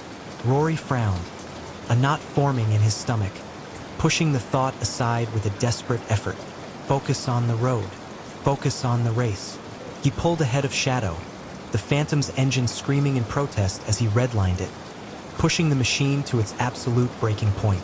As he glanced in his mirror again, the glow was still there, but now it was closer, directly behind him, a shimmering, indistinct form in the periphery of his vision, just beyond the edge of clear sight. He felt a sudden, inexplicable drop in temperature inside the cockpit, a chilling cold that seeped into his bones despite the roaring heat of the engine and his own adrenaline-fueled body. A profound shiver traced its way down his spine, a premonition of something terrible. The whispers began then, faint at first, like the rustle of dry leaves in a forgotten wind, or the distant murmur of a restless crowd. They weren't words, not yet, but a cacophony of dry clicks, faint sighs, and something that sounded uncannily like stifled laughter, a cruel, mocking sound that seemed to echo from the very depths of the gorge. It seemed to emanate from the very air around him, from the shadows clinging to the ancient trees, from the endless blackness of the gorge below. Rory gripped the wheel tighter, his knuckles white against the dark leather, his heart hammering a frantic, irregular beat.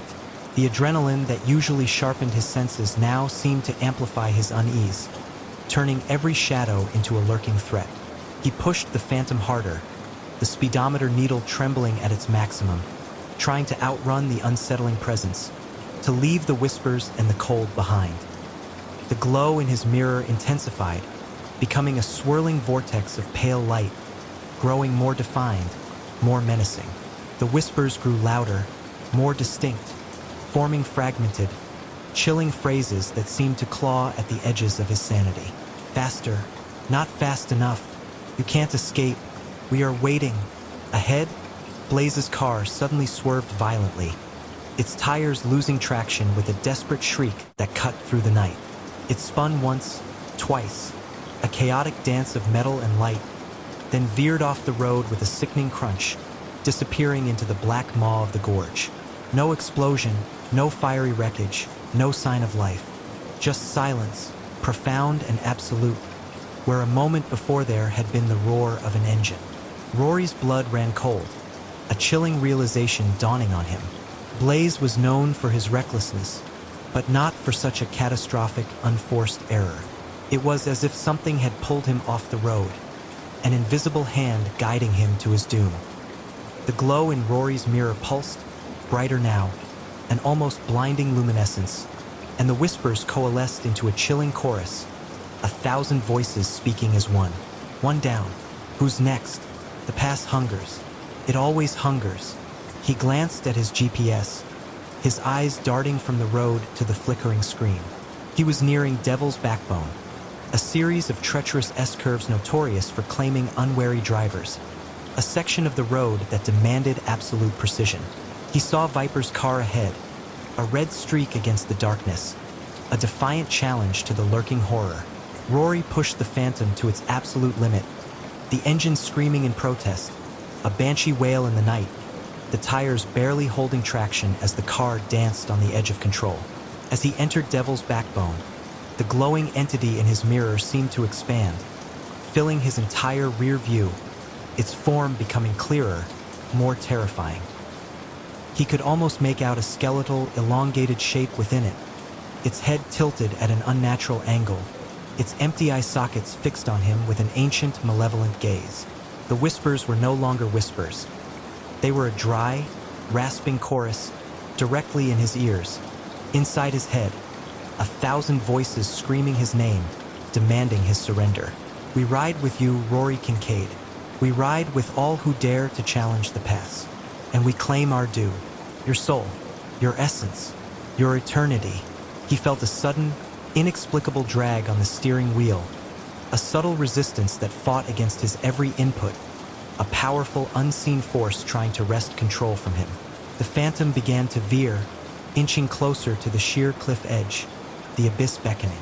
Rory wrestled with the wheel, his muscles screaming in protest, his arms burning with the effort. It was as if an invisible hand, cold and strong, was trying to force him off the road, to join the others. He saw Viper's car ahead, struggling with the same unseen force. Viper's vehicle was fishtailing wildly, its tires smoking, its driver fighting a desperate battle against an unseen adversary, a silent, unseen battle for his very life. Then, with a final, agonizing shriek of tortured metal, Viper's car was violently ripped from the road, not swerving, but literally lifted and hurled into the abyss, a silent, sickening plummet into the darkness, a flash of red disappearing into the void. Rory screamed, a raw, primal sound of terror that tore from his throat, swallowed by the roar of the wind and the whispers. He was alone now, the last one. The glowing entity was no longer just in his mirror. It was in the passenger seat, a shimmering, translucent form, its skeletal fingers, long and bony, reaching for the wheel, for his throat. The whispers were a deafening roar in his mind, 1,000 voices screaming his name, demanding his soul, promising an eternity of torment. Join us, Rory. Become one of us. Ride the past forever. Feel the wind. Feel the cold. Feel the endless hunger. He felt the cold, spectral touch on his arm, a sensation of icy dread that seeped into his very bones, chilling him to the core. His vision blurred, the road ahead twisting and distorting into a grotesque mockery of reality. He was losing control not just of the car, but of his own mind, his sanity fraying at the edges. The entity was trying to possess him, to make him another echo in the past's grim collection, another spectral driver bound to this cursed road. He remembered the rumors, the stories of drivers who vanished. They didn't crash. They were taken, their cars found empty, their souls bound to the past, forced to ride forever, spectral guardians of this cursed road, luring new victims into the same inescapable fate. The past was a living entity, a hungry maw that devoured souls. With a surge of desperate adrenaline, a final, defiant spark of life, Rory fought back. He slammed his foot on the accelerator, pushing the Phantom beyond its limits, beyond what he thought was possible, a desperate gamble for survival. The car surged forward, a black bullet against the night, a defiant streak against the encroaching darkness. He swerved violently, hoping to dislodge the entity, to break its hold, to shake off the spectral grip. The entity shrieked, a sound like grinding stones, a sound of pure agony, its hold momentarily weakening, its form flickering like a dying flame. Rory saw his chance, a sliver of hope in the overwhelming darkness. He remembered a legend, a forgotten tale of the past, whispered by old-timers around dying campfires. The ancient ones fear the light of the dawn and the true sound of life. They cannot abide the vibrant pulse of the living. He fumbled for his phone, his trembling fingers barely able to unlock it, fumbling with the touchscreen. He opened a music app, selecting a track, not a racing anthem, not a metal roar, but a vibrant, pulsating electronic beat, full of life and energy, a defiant pulse against the deathly silence. He cranked the volume to maximum, the speakers blasting the defiant rhythm into the confined space of the cockpit, the bass vibrating through the very chassis of the car. The effect was instantaneous. The glowing entity recoiled, its form flickering violently, its whispers turning into a cacophony of pained shrieks, 1,000 tormented voices crying out in agony. The music, a vibrant pulse of life, a defiant beat of human creation, was anathema to its spectral existence, a burning light against its shadow. Rory pressed his advantage, pushing the phantom even harder, the music a shield against the encroaching darkness, a barrier against the whispers. He saw the faint glimmer of dawn on the horizon, a thin sliver of gray light breaking through the oppressive blackness, painting the sky with the promise of a new day. The entity shrieked again, its form shrinking, its power waning, dissolving into wisps of shadow. As the first direct rays of sunlight touched the treacherous road, bathing the pass in a gentle golden glow, the glowing entity in his passenger seat dissolved completely, fading into nothingness like mist in the morning sun. The whispers died, replaced by the roar of the phantom's engine and the frantic, pounding rhythm of his own heart, a testament to his survival. Rory drove on, his body trembling uncontrollably, his mind reeling from the ordeal, the phantom chill still clinging to his skin. He reached the makeshift finish line, a solitary victor in a race that had claimed all others, a survivor of an unseen horror. He pulled the phantom to a screeching halt, collapsing against the steering wheel, gasping for breath, the taste of fear still bitter on his tongue. He never raced again. The thrill of speed was gone, replaced by the chilling, indelible memory of the spectral riders of Blackwood Pass.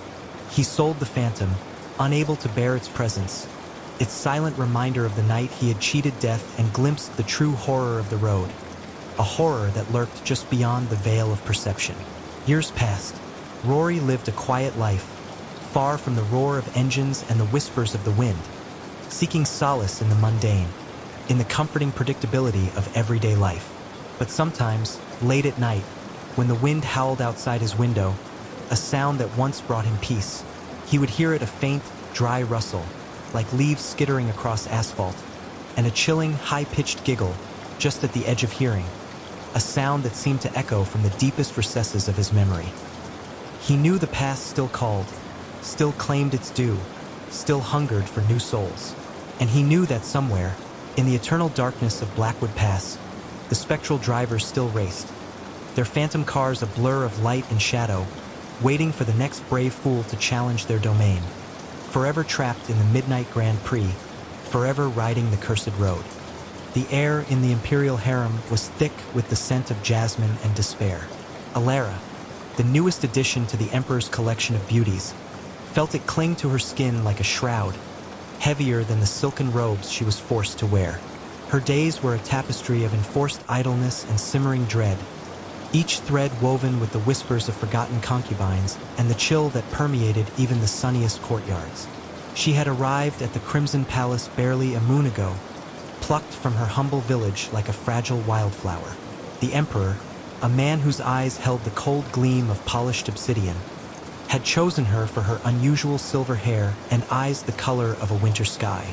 He saw not a woman, but an ornament, another jewel to adorn his vast, silent empire. The other concubines, a kaleidoscope of beauty from across the lands, were a study in resignation. Their laughter, when it came, was brittle like glass shattering. Their smiles never reached their eyes, which held a haunted, distant look. They spoke in hushed tones of the others, those who had come before and simply vanished, not dismissed, not sent home, but gone, leaving only the lingering scent of their perfumes and the echo of their names in the empty chambers. Alara tried to dismiss it as palace intrigue, the cruel machinations of women vying for a tyrant's fleeting attention. But the silence was too profound, the the fear too palpable. The palace itself seemed to breathe, its ancient stones groaning with unseen burdens. At night, when the moon cast long, skeletal shadows across her chamber, Alara would hear it, a faint, rhythmic scratching from within the walls, like tiny claws seeking purchase. She'd press her ear to the cool stone, her heart hammering against her ribs, but the sound would always cease the moment she focused on it, leaving only the oppressive quiet. One evening, concubine Lyra, a woman whose beauty was as striking as her wit, failed to appear for the emperor's evening repast. A ripple of unease spread through the harem. The servants, usually so meticulously efficient, moved with a new, almost frantic energy, their eyes darting nervously. When questioned, they offered vague answers, speaking of a sudden illness, a journey home. But Alara had seen Lyra that morning, vibrant and full of life, her laughter echoing through the bathing chambers. That night, the scratching returned, louder this time, accompanied by a faint, almost imperceptible moan. It seemed to come from the wall directly behind her bed. Alara huddled beneath her silken covers, tears silently tracing paths down her temples. She imagined Lyra trapped, scratching, moaning. The thought was absurd, yet it clung to her, a chilling whisper in the dark. Days bled into weeks. More concubines disappeared. First, the fiery-haired Zara, then the quiet, scholarly May. Each absence deepened the pall over the harem, turning the once vibrant chambers into a mausoleum of whispered fears. The emperor, oblivious or uncaring, continued his routine, his gaze as cold and unreadable as ever. Alara began to explore, driven by a desperate need to understand. She wandered the labyrinthine corridors when the guards were lax, her bare feet silent on the polished marble. She found forgotten wings, dust-laden and filled with the ghosts of past lives. In one such wing, she stumbled upon a small, unassuming door, almost hidden behind a tapestry depicting a hunt. The tapestry itself was faded, its colors muted by time, but the scene was unsettling. A stag, cornered and terrified, its eyes wide with primal fear, surrounded by faceless hunters. The door was unlocked. It led to a narrow, winding staircase, descending into absolute darkness. A faint, metallic scent, like old blood and rust, wafted up. Every instinct screamed at Alara to turn back, but a morbid curiosity, a desperate hope for answers, propelled her forward. She lit a small oil lamp she had secretly taken from a servant's cart, its feeble flame barely pushing back the encroaching shadows. The stairs ended in a damp, stone-walled corridor. The air grew colder, heavier, filled with the scent of decay. The scratching sound was clearer here, a frantic, desperate rhythm. It was coming from behind a heavy, iron-bound door at the end of the corridor. The door was ancient, its surface pitted and scarred, and a single rusted padlock hung from a thick chain. As Alara approached, the scratching intensified, accompanied by a low, guttural whimpering. Her breath hitched in her throat. She pressed her ear to the cold iron, and what she heard sent a jolt of pure terror through her. It was not a human voice, not exactly. It was a distorted, animalistic sound, a desperate plea that twisted her stomach into knots. And beneath it, a faint, familiar scent, jasmine. Lyra's perfume. Alara recoiled, her lamp shaking in her trembling hand. She wanted to flee, to forget what she had heard, but the image of Lyra's vibrant face, now twisted into that monstrous sound, held her captive. She noticed something else then, something glinting in the dim light near the bottom of the door. A small, tarnished silver earring, shaped like a crescent moon. It was Zara's. A new, horrifying realization dawned on her. The disappearances weren't dismissals or illnesses. They were something else, something unspeakable. Over the next few days, Alara became obsessed. She spent her nights poring over ancient texts in the palace library, bribing old servants with stolen trinkets for forgotten lore. She learned of the emperor's ancestors, of a dark pact made centuries ago to ensure the prosperity and power of the imperial line. A pact that demanded tribute. The scratching grew louder each night, more insistent. It was no longer just behind her wall. It seemed to resonate from every stone in the palace. She saw shadows move in her peripheral vision, felt cold breaths on her neck when no one was near. Her sleep was plagued by vivid, grotesque nightmares, twisted faces, elongated limbs, eyes that glowed with malevolent hunger in the dark. One moonless night, Elara felt a presence in her room. She lay rigid in her bed, her eyes squeezed shut, listening to the soft, wet dragging sound approaching her. The scent of decay was overwhelming now, mingling with the sweet, cloying jasmine. A cold, clammy touch brushed her cheek. She stifled a scream, her body paralyzed by terror. When she finally dared to open her eyes, the room was empty. But on her pillow, where her head had rested moments before, lay a single silver hair, long and fine, just like her own. It was a warning. She was next. Desperation fueled her. She knew she couldn't escape the palace, not with its high walls and vigilant guards. Her only hope was to confront the horror, to understand it, perhaps even to destroy it. She remembered the old servant, a wizened woman named Anya, who had given her cryptic warnings about the hunger beneath the throne. Elara sought out Anya, finding her hunched over a brazier in the servants' quarters. Anya's eyes, rheumy with age, held a deep, ancient sorrow. Elara pleaded with her, begging for the truth. Anya finally spoke, her voice a raspy whisper. The Emperor's line, "It is not blessed by the heavens, child. It is cursed by the earth. A beast, ancient and hungry, slumbers beneath this palace. Feeds on beauty, on youth, on life itself. In exchange, it grants the Emperor his power, his longevity, his dominion." Elara listened, horrified, as Anya described the ritual. Every few months, when the beast stirred, a concubine was chosen, not by the Emperor, but by the beast itself, through subtle signs and whispers that only the most attuned could perceive. The chosen one was then led to the hidden chamber, not to be killed, but to be transformed, twisted into a grotesque parody of their former selves. Their life force slowly drained to sustain the creature, their beauty devoured, leaving only a husk of agony.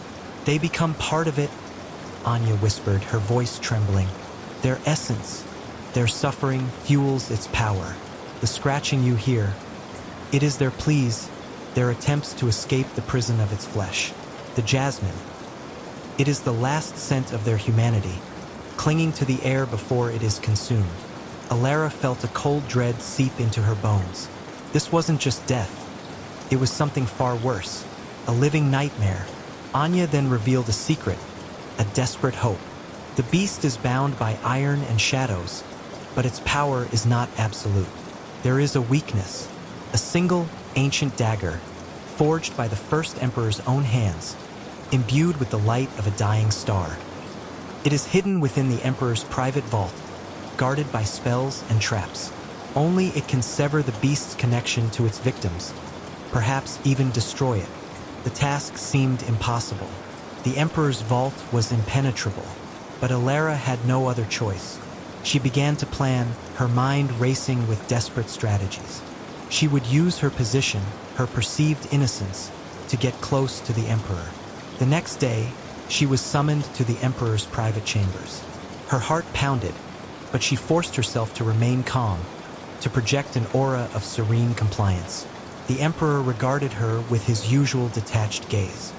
He spoke of trivial matters, of the upcoming harvest festival, of a new poem he had commissioned. Elara listened, feigning interest, her mind focused on the vault. She noticed a small, intricately carved wooden box on his desk, its surface gleaming with polished gold. It was a puzzle box, a common imperial pastime. "Your Majesty," she began, her voice soft and deferential. "That is a most exquisite piece. I have always been fascinated by such mechanisms." The emperor, perhaps surprised by her sudden interest, offered it to her. "It is a trifle. Can you solve it, concubine?" Elara took the box, her fingers tracing its delicate carvings. She had always possessed a knack for puzzles, a keen eye for patterns. As she manipulated the hidden latches and sliding panels, her mind worked furiously. She needed a reason to be in the vault, a way to distract him. "It is truly a marvel," she said, feigning frustration. Perhaps if I had a quiet moment, away from the distractions of the harem, I might unravel its secrets. A place where I could truly focus, Your Majesty." The Emperor considered her, a flicker of something akin to amusement in his cold eyes. "Indeed, my private study, then. It is quiet, and the vault is nearby. You may use it tonight." Alara's heart leaped. It was a gamble, but it had paid off. That night, under the pretense of solving the puzzle box, Alara found herself in the Emperor's study. The air was thick with the scent of old parchment and power. The vault, a massive iron door adorned with intricate carvings, dominated one wall. She worked on the puzzle box, her hands steady despite the tremor in her soul. After an hour, the box clicked open, revealing a hidden compartment. Inside, nestled on a bed of velvet, was a single shimmering key, not for the vault, but for a smaller, hidden drawer within the Emperor's desk. Alara's fingers trembled as she opened the drawer. Inside lay a leather-bound journal, its pages brittle with age. It was the Emperor's personal diary, filled with his cold, meticulous script. She flipped through the pages, her eyes scanning for any mention of the vault, of the beast. She found it. A passage describing the vault's opening mechanism, a complex sequence of pressure plates and rotating symbols, all tied to a specific astrological alignment. And then, a chilling detail, the dagger, the only true key, rests within. Its light repels the shadow, its edge severs the bond. Alara memorized the sequence, her mind racing. She then turned her attention to the vault door. The symbols were etched into its surface, waiting to be aligned. She worked quickly, her movements precise, her fear momentarily forgotten in the adrenaline of the moment. With a soft click, the massive iron door swung inward, revealing a small, circular chamber. The air within was still and cold, charged with an ancient energy. In the center, on a pedestal of black marble, lay the dagger. It was unlike any blade she had ever seen. Its hilt was crafted from dark, polished wood, and its blade, though seemingly made of ordinary steel, pulsed with a faint, ethereal blue light. It hummed with a low, resonant vibration, a living thing. As she reached for it, a sudden chill swept through the chamber. The shadows deepened, twisting into grotesque forms. A low growl, deep and resonant, echoed from the walls. The beast knew. Alara snatched the dagger, its hilt warm against her palm. The blue light intensified, pushing back the encroaching darkness. She turned, her eyes scanning the chamber. Nothing, but the growl was closer now, a wet, slithering sound. She fled the study, the dagger clutched tightly in her hand, its light guiding her through the darkened corridors. The scratching was deafening now, a cacophony of desperate cries and guttural snarls. The very walls seemed to writhe, their stone surfaces rippling like disturbed water.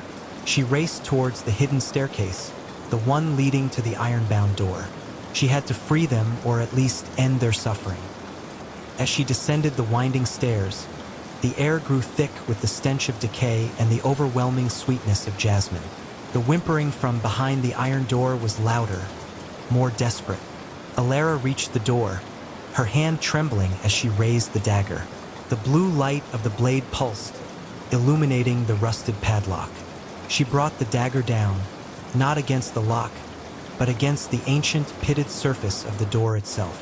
Where the blade touched, the iron hissed, and a black, viscous ichor oozed from the metal, evaporating into foul-smelling smoke. The scratching inside intensified, a frantic, desperate crescendo. Then, with a sickening crack, the iron door began to buckle inward. A gaping maw, dripping with black slime, appeared in the center of the door, as if the metal itself were melting. From within the opening, a grotesque hand emerged, long and skeletal, its fingers tipped with razor-sharp claws. It was followed by another, and then a face, a distorted, elongated visage, its eyes sunken and hollow, its mouth stretched into a silent scream. It was Lyra, or what was left of her. Her once beautiful features twisted into a mask of pure agony. Behind her, Alara saw other forms, shadowy and indistinct, writhing in the darkness. Zara, May, and countless others, their bodies fused together, their limbs intertwined, their faces contorted in silent horror. They were a living, breathing tapestry of suffering, bound to the beast. The creature, the true form of the horror, began to pull itself through the opening.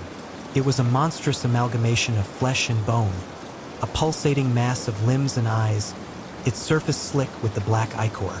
It had no discernible shape, only a horrifying fluidity, constantly shifting and reforming. Its gaze, a multitude of eyes, fixed on Alara. A low, vibrating hum filled the chamber, a sound that threatened to tear her mind apart. It was a sound of ancient hunger, of insatiable desire. Alara knew she couldn't fight it directly. The dagger was not for combat, but for severing. She raised the blade, its blue light blazing, and plunged it into the pulsating mass of the creature. There was no scream, no roar, only a deafening silence, followed by a sound like tearing fabric, a wet, ripping noise that echoed through the chamber. The blue light flared, engulfing the creature. The forms of the concubines, fused within its flesh, seemed to shimmer, their distorted faces momentarily regaining a semblance of their former beauty before dissolving into motes of light. The beast convulsed, its amorphous body thrashing, sending sprays of black ichor across the stone walls. The scratching ceased. The whimpering died away.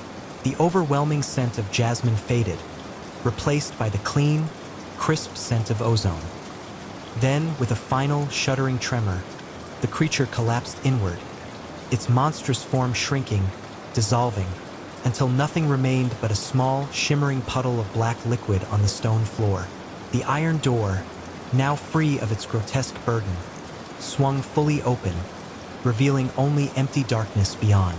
Alara stood panting, the dagger heavy in her hand, its blue light slowly dimming. The silence was absolute, broken only by the ragged sound of her own breathing. She had done it. She had severed the connection, freed the tormented souls. But the horror was not entirely gone. The palace still held its secrets. Its ancient stones still whispered of the darkness that had once resided within. The emperor, she knew, would eventually discover what she had done. His power, his longevity had been tied to the beast. Now that bond was broken. Alara emerged from the hidden passage, the dagger still clutched in her hand. The palace was quiet, unnaturally so. The servants were asleep, the guards patrolling their rounds, oblivious to the cataclysm that had just occurred beneath their feet. She made her way back to her chamber, her body aching, her mind reeling. She looked at her reflection in a polished silver mirror. Her silver hair seemed to shine brighter. Her winter sky eyes held a new, fierce light.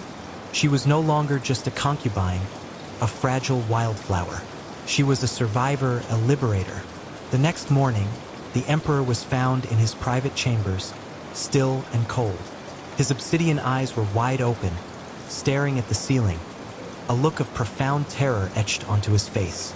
His skin, once unnaturally smooth, was now wrinkled and sallow, as if decades had been added to his life in a single night. His power, his life force, had drained away with the beast. The palace was in an uproar. The guards, the eunuchs, the remaining concubines, all were in a state of bewildered chaos. Alara watched from her window, a strange sense of calm settling over her. She knew she couldn't stay. The palace, even without the beast, was a gilded cage, a monument to a forgotten horror. She would leave, disappear into the vast lands beyond the Crimson Palace, a ghost among the living. As she slipped away in the pre-dawn hours, disguised in a servant's simple tunic, she carried nothing but the ancient dagger, its blue light now a faint, almost imperceptible glow. It was a reminder of the darkness she had faced, and the light she had found within herself. The whispers of the vanished concubines would forever echo in the halls of the Crimson Palace, a chilling tale of beauty devoured and souls imprisoned. But now, among those whispers, there would also be a new one, a faint, hopeful murmur, the tale of the silver-haired concubine who dared to defy the darkness and lived to tell the tale. A tale that would fade into legend, a warning against the true cost of power and the horrors that lurk beneath the surface of even the most beautiful facades. The gilded cage was broken, but its shadows would forever linger. The rain had been falling for 3 days straight, a relentless, drumming curtain that blurred the lines between sky and swamp. Private Miller, his uniform a sodden second skin, cursed under his breath as another cold drop found its way down his collar. His boots squelched with every step, each movement a struggle against the sucking mud that threatened to swallow them whole. Around him, the other members of Bravo Company moved like specters, their faces grim, their rifles clutched tight. "Any sign, Sergeant?" Miller rasped, his voice hoarse from the damp and the constant strain. Sergeant Thorne, a man whose face seemed permanently etched with the weariness of 100 campaigns, merely shook his head. "Nothing but the damn frogs, Miller. And the silence. The silence. That was the real horror. Not the silence of a battlefield after the guns had fallen quiet, but a deeper, more profound quiet. The swamp should have been alive with the chirps of insects, the rustle of unseen creatures, the distant cries of birds. But here, in this particular stretch of the Blackwater Mire, there was only the ceaseless patter of rain and the chorus of the frogs. They were everywhere, not the small, harmless tree frogs or the plump, croaking bullfrogs of home. These were different, larger, for one, some the size of a man's fist, others almost as big as his head. Their skin was a mottled, sickly green, slick with mucus, and their eyes were the worst. Luminous, golden orbs that seemed to glow in the perpetual twilight of the swamp. Unblinking, unervingly intelligent. They watched, from lily pads, from the gnarled roots of cypress trees, from beneath fallen logs. Always watching. The first incident had been a week ago. Private Jenkins, a nervous kid fresh out of basic, had gone to relieve himself behind a thicket of reeds. They'd heard his scream, a choked, gurgling sound that had sent a shiver down every man's spine. When they found him, he was sprawled face down in the shallow water, his eyes wide and staring, his mouth agape. And clinging to his face, a dozen of the large, green frogs, their bodies twitching, their long, sticky tongues flicking in and out of his open mouth. Thorne had shot them off, one by one, their bodies exploding in a spray of green ichor and bone. But the image of Jenkins's vacant stare, and the way the frogs had seemed to be feeding, had haunted their nightmares ever since. They tried to report it, but command had dismissed it as swamp fever, a hallucination brought on by the oppressive humidity and the psychological stress of the mission. "Keep moving, Bravo," the crackle on the radio had said. "Locate the objective." No deviations. The objective, a downed reconnaissance drone, deep within enemy territory. A simple retrieval mission, they'd been told. But the swamp had other plans. As they pushed deeper, the air grew thicker, heavy with the smell of decay and something else, something metallic and acrid. The frog chorus intensified, a throbbing, guttural hum that vibrated in their bones, a sound that felt less like an animal call and more like a ritualistic chant. Specialist Davies, a quiet, stoic man who rarely showed fear, suddenly stumbled. He let out a choked cry, clutching his leg. "Something bit me. God, it burns." Miller dropped to his knees, shining his tactical light on Davies's shin. A large, dark red whelp was rapidly swelling, and a single, particularly enormous frog, its skin almost black, was hopping away into the murky water. "It's just a bite, Davies," Thorne said, trying to sound reassuring, but his voice lacked conviction. "We'll get you patched up." But Davies was already convulsing, his eyes rolling back in his head. Foam frothed at his lips. His skin began to take on a greenish tint, his veins bulging like thick cords beneath the surface. His fingers clawed at the mud, his body writhing in an unnatural dance. He's changing," Miller whispered, horrified. It was true. Davies' skin was growing slicker, his features distorting. His eyes, once human, were widening, turning a sickly yellow. A low, wet croak escaped his throat.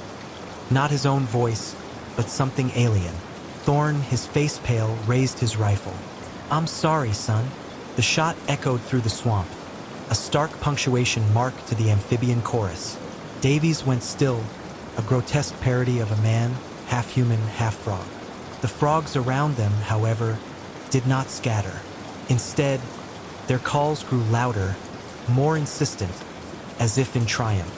They buried Davies quickly, shallowly, the mud refusing to yield. The rain continued, washing away the evidence, but not the terror. Days bled into nights.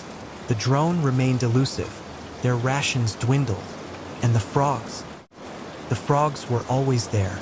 They no longer merely watched. They seemed to anticipate their movements, appearing suddenly on their path, blocking their way, their golden eyes fixed on them with an unnerving intensity. Private Rodriguez, a devout man who carried a worn Bible in his pack, began to talk to himself, muttering prayers, then curses. He swore the frogs were whispering to him, promising him release, promising him a new form. One morning, Miller awoke to find Rodriguez gone. His rifle lay discarded in the mud, and a trail of large, webbed footprints led away from their makeshift camp, deeper into the swamp. They followed, their hearts pounding. The footprints led them to a clearing, where the trees grew unnaturally twisted, their branches draped with thick, phosphorescent moss. In the center of the clearing was a pool of black, stagnant water, shimmering with an unholy light. And there, at the edge of the pool, was Rodriguez. But it wasn't Rodriguez. His body was bloated, his limbs elongated, his skin a mottled green. His mouth was a wide, lipless slit, and his eyes, once filled with human fear, now glowed with the same unsettling golden light as the other frogs. He was surrounded by dozens of them, all croaking, all watching. He turned his head, a slow, unnatural movement, and fixed his new amphibian gaze upon them. A low, wet chuckle, devoid of humanity, emanated from his throat. Thorn didn't hesitate this time.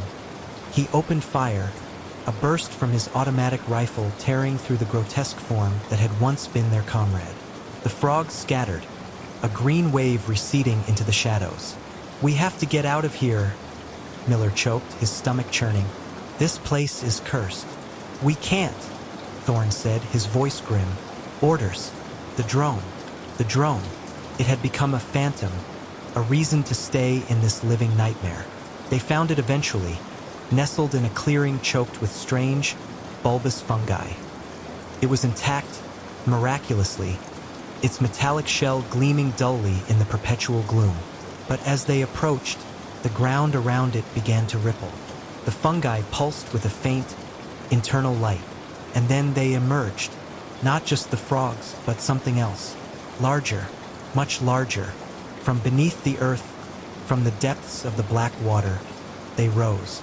Colossal amphibians, their bodies the size of small tanks, their skin a patchwork of scales and slick mucus, their eyes, enormous and golden, fixed on the soldiers with an ancient, malevolent intelligence. Their mouths, vast and gaping, revealed rows of needle-sharp teeth. These were not mere animals. These were the masters of the mire, the architects of the horror. One of them, a monstrous creature with a crown of jagged bone protruding from its head, let out a deafening croak that shook the very ground. The smaller frogs, thousands upon thousands of them, surged forward, a living tide of green and gold. "Open fire!" Thorn roared, his voice barely audible above the rising din. They unleashed a volley of bullets, but the creatures were too numerous, too resilient. The rounds seemed to glance off their thick hides, or simply embed themselves without effect. The smaller frogs, however, were a different matter. They swarmed, leaping onto the soldiers, their sticky tongues lashing out, their sharp claws tearing at flesh. Miller felt one land on his face, its cold, wet body pressing against his cheek. He screamed, tearing it off, its tiny, sharp teeth leaving angry red welts. Another latched onto his arm, its grip surprisingly strong. He could feel its tongue, rough and abrasive, exploring his skin. He saw Private Chong, a quiet, studious man, overwhelmed by a dozen of the smaller frogs. They covered him, a living shroud, their bodies twitching, their tongues working. He thrashed, his screams muffled, then ceased. When the frogs finally dispersed, Chong was gone, his uniform lying in a crumpled heap, empty. "They are dissolving them," Thorn yelled, his face contorted in a mask of horror. "Their skin, it's acidic." The realization hit Miller like a physical blow. The mucus, the tongues, the rapid decomposition of Jenkins and Chong. These frogs weren't just biting. They were consuming, dissolving their victims, absorbing them into their grotesque forms. The colossal amphibians advanced, their massive bodies crushing the fungi, sending tremors through the ground. Their croaks were no longer just calls. They were a symphony of hunger, a promise of oblivion. Thorn, his face grim, emptied his magazine into the largest of the creatures, but it merely blinked its golden eyes, unfazed. He turned to Miller, his expression one of grim resignation. "This is it, son. Make it count." Miller, his hands shaking, raised his rifle. He fired, but his shots were futile. The swamp was closing in, the green tide of frogs washing over them. He felt a sharp, burning sensation on his leg, then his arm. The acidic mucus was already at work, dissolving his uniform, stinging his skin. He saw Thorn, surrounded, fighting valiantly, but ultimately overwhelmed. The last thing Miller saw before the world dissolved into a blinding green haze was Thorn's face, contorted in a final, defiant scream, as the monstrous amphibians closed in, their vast mouths opening, ready to consume. The rain continued to fall, washing over the Blackwater mire, cleansing it of the last vestiges of humanity. The drone lay undisturbed, a silent monument to a mission that had gone horribly wrong. And the frogs, the masters of the swamp, resumed their ancient, guttural chorus, a lullaby of consumption, a song of the mire. The golden eyes watched, unblinking, waiting for the next intrusion, the next meal. The swamp had claimed its own, and it would continue to do so, forever. The city of Viridia was a labyrinth of shadowed alleys and towering, rain-slicked spires, a place where secrets were currency and death, a profession. Its neon glow, a false promise of vibrancy, merely highlighted the deeper, pervasive gloom. Elias Vance, known only as the Wraith in the hushed whispers of the underworld, was its most sought-after practitioner. He moved like smoke, leaving no trace, his victims often unaware of their demise until the cold embrace of oblivion claimed them. His tools were silence, precision, and an unnerving ability to blend into the urban tapestry, becoming just another shadow among countless shadows, an unseen predator in a concrete jungle. Elias lived in a forgotten attic apartment, high above the city's ceaseless hum, a solitary eyrie from which he observed the world. His sanctuary was stark, minimalist, reflecting his own existence. A cot, a small table, a meticulously organized array of blades, each one a work of deadly art, and a single, unadorned window overlooking the sprawling, indifferent metropolis. He preferred the quiet solitude, the rhythmic drip of rain on the skylight, the distant wail of sirens that never quite reached his elevated haven. He was a creature of habit, his days and nights a carefully orchestrated dance of rigorous physical training, exhaustive surveillance, and the chilling execution of contracts. His mind, as sharp and honed as his blades, was a fortress against emotion, a necessary defense in his line of work. His current target was a reclusive industrialist named Kalen Thorne, rumored to possess a ledger detailing the city's most illicit dealings, a document that could unravel the very fabric of Viridia's power structure. The contract was simple: retrieve the ledger, eliminate Thorne. Elias had spent weeks observing Thorne's fortified penthouse, a monolithic structure that seemed to pierce the very clouds. He had meticulously mapped out every security detail, every guard patrol, every potential entry and exit point, every flaw in the seemingly impenetrable defense. He was a master of planning, leaving absolutely nothing to chance. His success built on an obsessive attention to detail. The night of the assassination was a symphony of wind and rain, a perfect cloak for his movements. The storm raged, lashing against the skyscraper's glass and steel, muffling the distant city sounds. Elias scaled the sheer face of Thorn's skyscraper, his specialized gear biting into the wet stone, each grapple and ascent a testament to years of training. His breath was a controlled whisper in the howling gale, his heart a steady drum against his ribs. He moved with a dancer's grace, each movement economical, precise, a shadow against the storm-swept sky. He breached the penthouse's reinforced windows, the high-tech locking mechanisms yielding silently to his touch, slipping inside like a phantom, leaving no trace of his intrusion. The penthouse was a mausoleum of immense wealth, filled with dark, polished with that gleamed dully in the ambient light, priceless artifacts from forgotten civilizations, and an oppressive, almost suffocating silence that swallowed every sound. Elias moved through it, his senses heightened, every nerve alive, attuned to the slightest anomaly. He bypassed laser grids that crisscrossed hallways like invisible spiderwebs, pressure plates hidden beneath opulent rugs, and motion sensors disguised as decorative elements, all with practiced ease and an almost instinctual understanding of their weaknesses.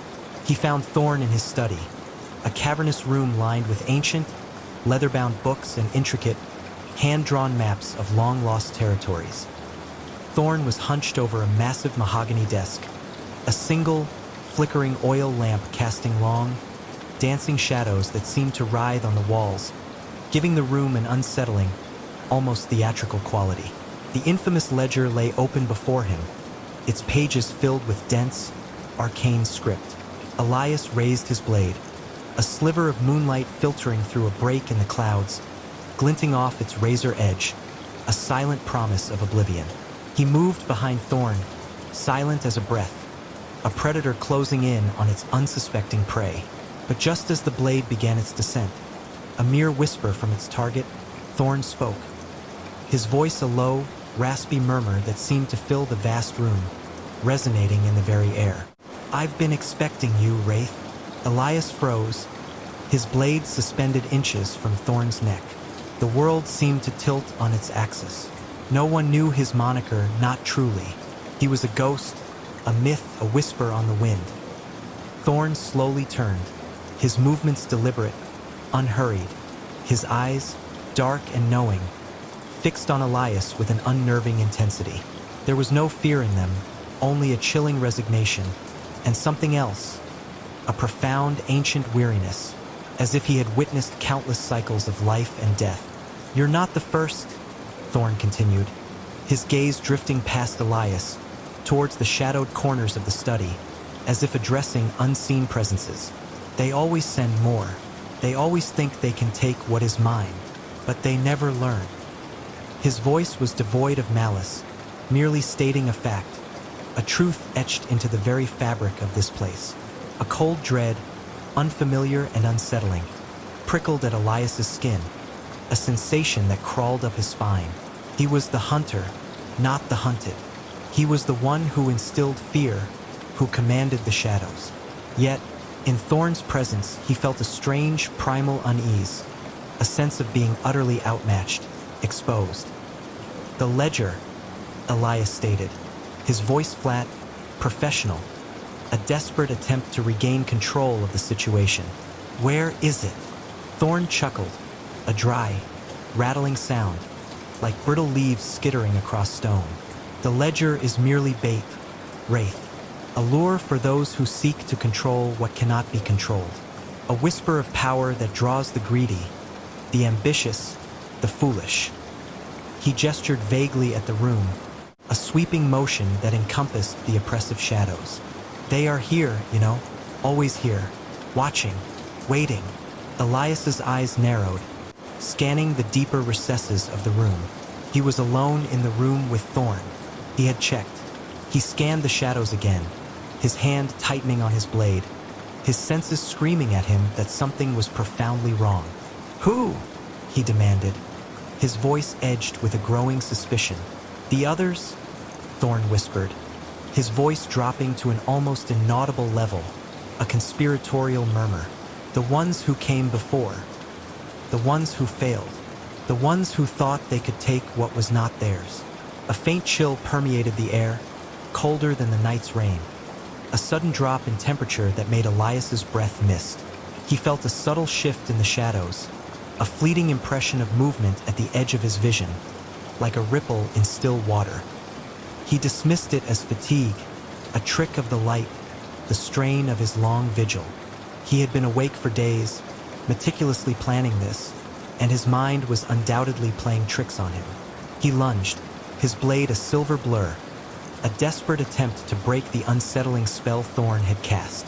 Thorn made no move to defend himself, merely watched with those unnerving, knowing eyes, a faint, almost pitying smile on his lips. The blade sliced through the air, a whisper of steel, but just before it connected, a sudden, invisible force slammed into Elias, a shockwave of pure, raw energy. He was thrown across the room with brutal force, hitting a heavy bookshelf with a jarring, bone-rattling thud, books raining down around him like a cascade of ancient knowledge. He scrambled to his feet, disoriented but miraculously unharmed, his mind reeling. Thorn was still sitting at his desk, perfectly composed, a faint, melancholic smile on his lips, as if he had anticipated every move. "They protect me," Thorn said, his voice now imbued with a strange, resonant quality, a deep hum that vibrated in Elias's chest. "They have for a very long time, for centuries perhaps, and they are displeased with your intrusion, displeased with your intent." The shadows in the room deepened, coalescing into vague, humanoid forms, not solid, but undeniably present. Elias saw them now, not clearly, but as distortions in the air, shimmering outlines that seemed to absorb the ambient light, drawing it into their spectral forms. They were silent, utterly still, yet their presence was overwhelming, radiating an ancient, malevolent cold that seeped into his very bones, a profound sense of despair and forgotten rage. "What are you?" Elias demanded, his voice hoarse, his carefully cultivated composure finally cracking, revealing the raw fear beneath. "The echoes?" Thorn replied, his smile widening, revealing teeth that seemed too sharp, too numerous, glinting like shards of obsidian in the dim lamplight. "The echoes of those who sought to take what was not theirs. The echoes of assassins, your predecessors, Wraith, your brothers in ambition and failure." Elias realized with a sickening jolt of horror, a cold wave washing over him, that Thorn wasn't protected by living guards, by flesh and blood. He was protected by the spectral remnants of every assassin who had ever failed to kill him. Their failed attempts, their final agonizing moments, had somehow bound them to this place, to Thorn, becoming his eternal spectral guardians, an invisible, unholy army. A chilling whisper, dry and rustling, filled the room, seeming to come from all directions at once, a chorus of spectral voices. "He is one of us now. He will join us. He will serve." One of the shadowy forms detached itself from the wall, drifting towards Elias with an unnatural, gliding motion. It was vaguely human-shaped, but distorted, its limbs elongated, its head tilted at an unnatural angle, as if permanently broken. Elias felt a sudden, inexplicable coldness in his right hand, the hand holding his blade. He looked down. His fingers were turning translucent, shimmering like heat haze, becoming insubstantial. Panic, raw and unadulterated, seized him, a primal scream trapped in his throat. He tried to move, to run, to escape this living nightmare, but his legs felt heavy, as if rooted to the spot, held by an unseen force. The shadowy form reached him, its ethereal hand passing through his own, a sensation of profound, agonizing cold. A jolt of unimaginable pain shot through him, a sensation of his very essence being drained, pulled away, unraveling like a frayed thread. He screamed, a sound that was instantly muffled, absorbed by the oppressive silence of the room, by the hungry whispers of the echoes. He felt himself dissolving, his physical form becoming less substantial, his vision blurring, the edges of the room melting into a swirling vortex of shadow. He saw Thorn, still smiling, still watching, his eyes reflecting the growing horror in Elias's own, a silent witness to his damnation. The whispers intensified, a chorus of dry, rustling voices, growing louder, more insistent, filling his fading consciousness. Join us, become one of us, protect the Master, forever. Elias fought, a desperate, futile struggle against an unseen force, against the inevitable. He tried to lash out, to strike, to sever the invisible bonds that were pulling him apart, but his blade passed through the shadowy forms as if they were made of smoke, useless against the incorporeal. His body continued to fade, his senses dimming, the world around him receding into a gray haze. He felt the cold embrace of the shadows, pulling him into their ranks, binding him to this cursed penthouse, to an eternal vigil. His last coherent thought was of his attic apartment, his sanctuary, the quiet solitude he had cherished, the only place he had ever truly felt safe. It was gone now, replaced by an eternal vigil in a gilded cage, a silent, endless torment. The next morning, the rain had stopped. The sun rose over Viridia, casting long golden shadows across the city, illuminating its towers and its hidden alleys. Kalen Thorne's penthouse stood silent, undisturbed, a beacon of impenetrable mystery. No alarms had sounded, no shots had been fired, no struggle had been heard. The city's elite would assume Thorne's security was simply impenetrable, his wealth a shield against all threats. Inside the study, the ledger remained open on the desk, its pages still filled with the secrets of Viridia's underworld. Kalen Thorne was still seated, his eyes closed, a faint, knowing smile on his lips. He was old, and very tired, a prisoner of his own power, cursed to live forever, protected by the very souls he had condemned. And in the deepest shadows of the room, barely perceptible to the human eye, a new, faint distortion shimmered. It was vaguely human-shaped, its form still forming, its essence still solidifying into the eternal, silent guardianship. It was Elias Vance, the Wraith, now just another echo in Thorne's grim collection, another silent sentinel in the unholy orchestra.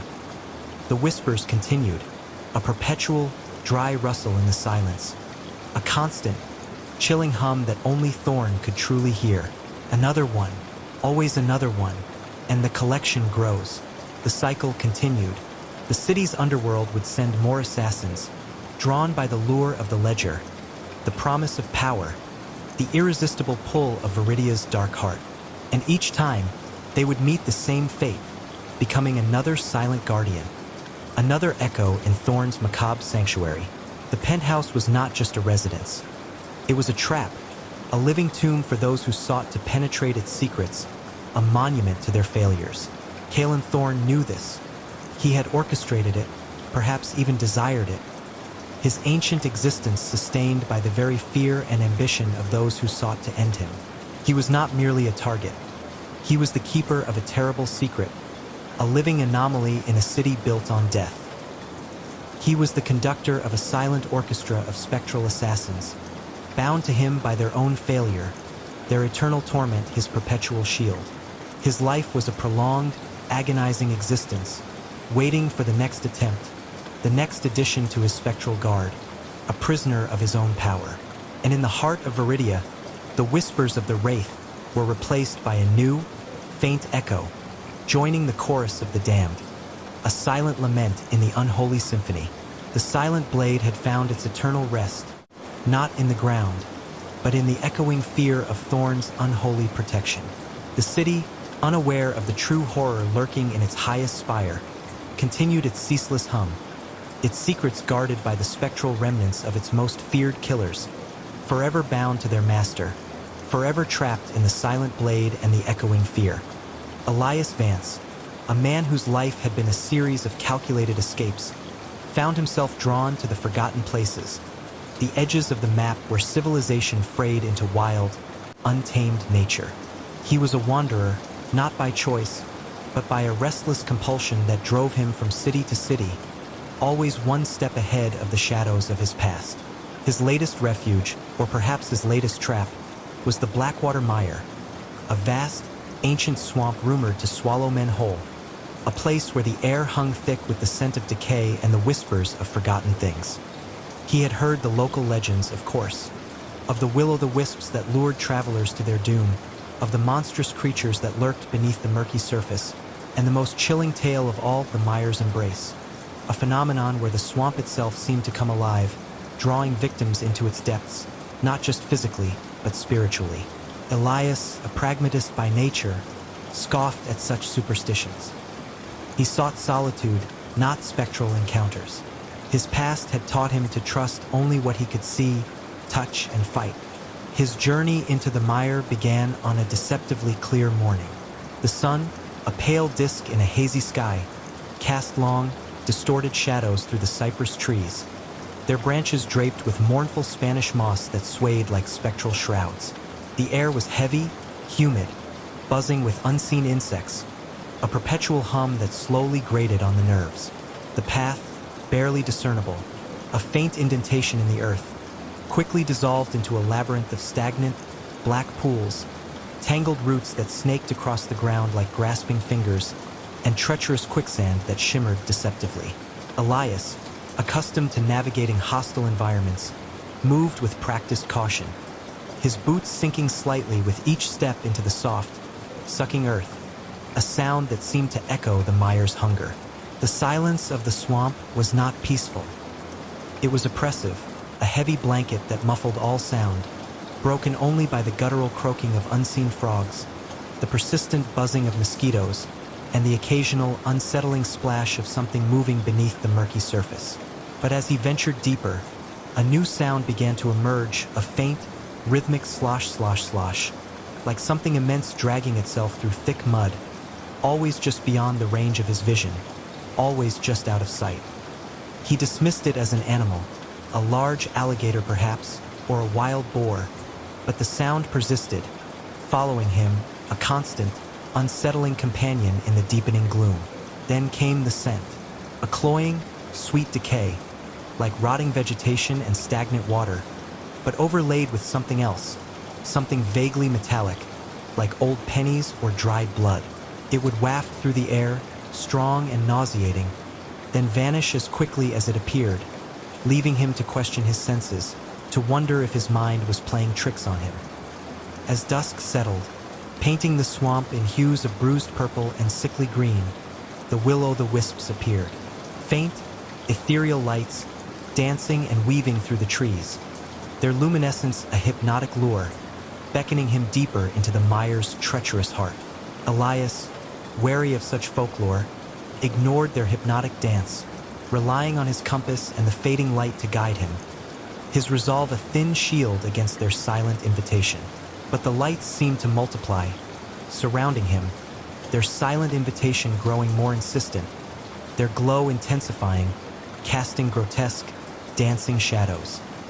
He made camp on a small, relatively dry patch of land, a slight rise in the otherwise flat, watery expanse, surrounded by ancient cypress knees that resembled gnarled fingers reaching from the earth. The slosh, slosh, slosh grew louder, closer, and the metallic scent intensified, making his stomach churn.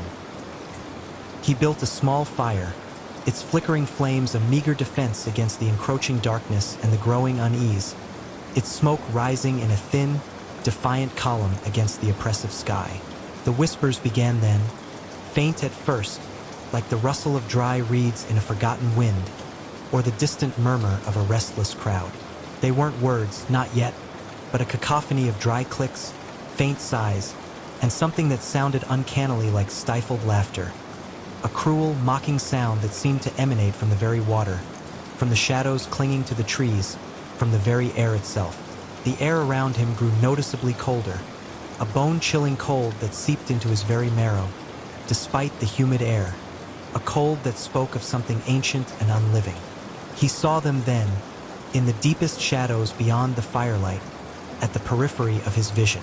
Vague, humanoid forms, shimmering distortions in the air, barely perceptible, like heat haze on a summer road, but undeniably present. They were like the shadows themselves, but with a chilling sentience, a malevolent awareness. They moved silently, drifting between the cypress trees, their presence radiating an ancient, malevolent cold that seeped into his very bones. A profound sense of despair and forgotten rage, a palpable aura of torment. These were the drowned, as the legends called them, the remnants of those who had succumbed to the mire's embrace, their souls trapped by the swamp's insidious will, by the countless tragedies and deaths that had occurred within its murky confines, unable to find rest, condemned to an eternal torment. They were the silent inhabitants, the unseen wardens, and now, something more. They were the mire's true inhabitants, its spectral guardians, ensuring no one truly escaped, not even in death. For death here was merely a transition to a different kind of imprisonment, a perpetual watery grave.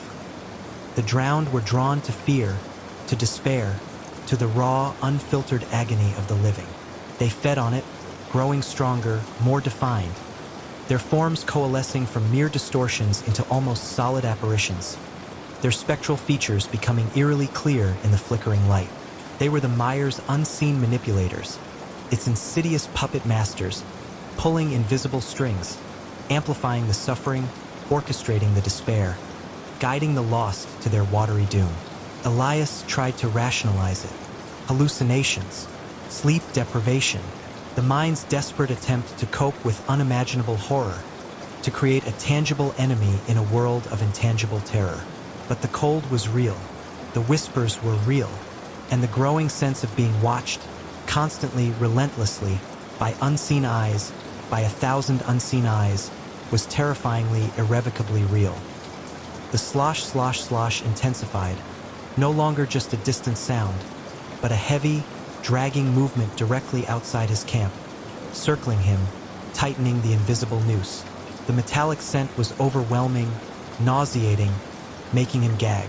A large, dark shape began to emerge from the murky water, silhouetted against the faint, malevolent glow of the will-o'-the-wisps. It was immense, far larger than any alligator, its form undulating, shifting, a shapeless mass of black water and ancient mud. It was the mire itself, coalescing into a monstrous, amorphous entity, its surface rippling with unseen currents, its depths churning with malevolent intent, a living, breathing swamp. The whispers became words, a chorus of dry, rasping voices, seeming to come from the very water, from the very air, from within his own mind, invading his thoughts, twisting his perceptions. You are lost, wanderer. You are ours now. Join us. Become one of the drowned. Forever. Terror, cold and absolute, seized Elias, a primal scream trapped in his throat. He scrambled to his feet, grabbing his machete, its blade glinting in the firelight, a desperate symbol of defiance. He was a survivor, a fighter. He would not succumb, not here, not now. The mire creature lunged, its amorphous form surging forward, tendrils of black water reaching for him like grasping arms, its surface churning with unseen faces. The drowned swirled around him, their cold presence suffocating, their whispers a chorus of temptation and despair, trying to break his will, to make him surrender, to drag him down into the cold embrace. Elias dodged, his movements a blur of desperate evasion, his machete slashing through the air, useless against the incorporeal forms, but a desperate act of defiance. He remembered a fragment of an old tale, a forgotten piece of folklore from a distant land, a story whispered by old men around dying fires. The ancient waters fear the sound of iron and the light of a pure heart. The mire cannot hold what truly resists. Iron, his machete, light, his spirit. He fought with a desperate ferocity, not against the physical form of the mire creature, which was intangible, but against the despair it radiated, against the whispers of the drowned that clawed at his sanity. He swung his machete, not to cut, but to create sound, a defiant clang against the oppressive silence, a jarring note in the mire's morbid symphony. Each strike against a cypress knee, each scrape against a rock, produced a sharp, metallic ring that seemed to momentarily disrupt the whispers, to make the drowned recoil, their forms flickering in agitation. The mire creature shrieked, a sound like churning mud and dying breath, a guttural roar of frustration, its amorphous form twisting and contorting, its tendrils lashing wildly. The drowned recoiled, their forms flickering violently, their whispers turning into a cacophony of pained shrieks, 1,000 tormented voices crying out in agony, unable to bear the sound. The sound of iron, a defiant clang of human will, was anathema to their spectral existence, a burning light against their shadow, a force they could not comprehend or endure. Elias pressed his advantage, swinging his machete wildly, desperately, creating a symphony of defiant clangor, a shield of sound against the encroaching darkness. He saw the faint glimmer of dawn on the horizon, a thin sliver of gray light breaking through the oppressive canopy of trees, painting the swamp with the promise of a new day, a beacon of hope in the suffocating gloom. The mire creature shrieked one last, agonizing time, a sound that seemed to tear at the very fabric of the swamp. Its amorphous form dissolved, sinking back into the murky depths, fading into nothingness like mist in the morning sun. The drowned, deprived of their anchor, their malevolent conductor, flickered, wavered, and then vanished completely, their whispers dying into a profound, liberating silence. Elias stood panting, his body trembling uncontrollably, his mind reeling from the ordeal, the phantom chill still clinging to his skin.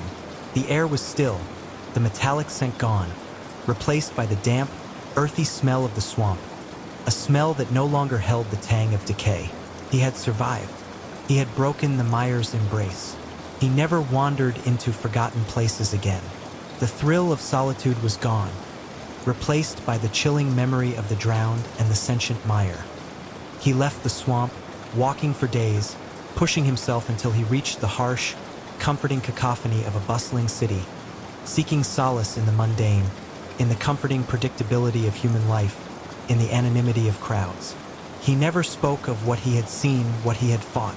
Who would believe him?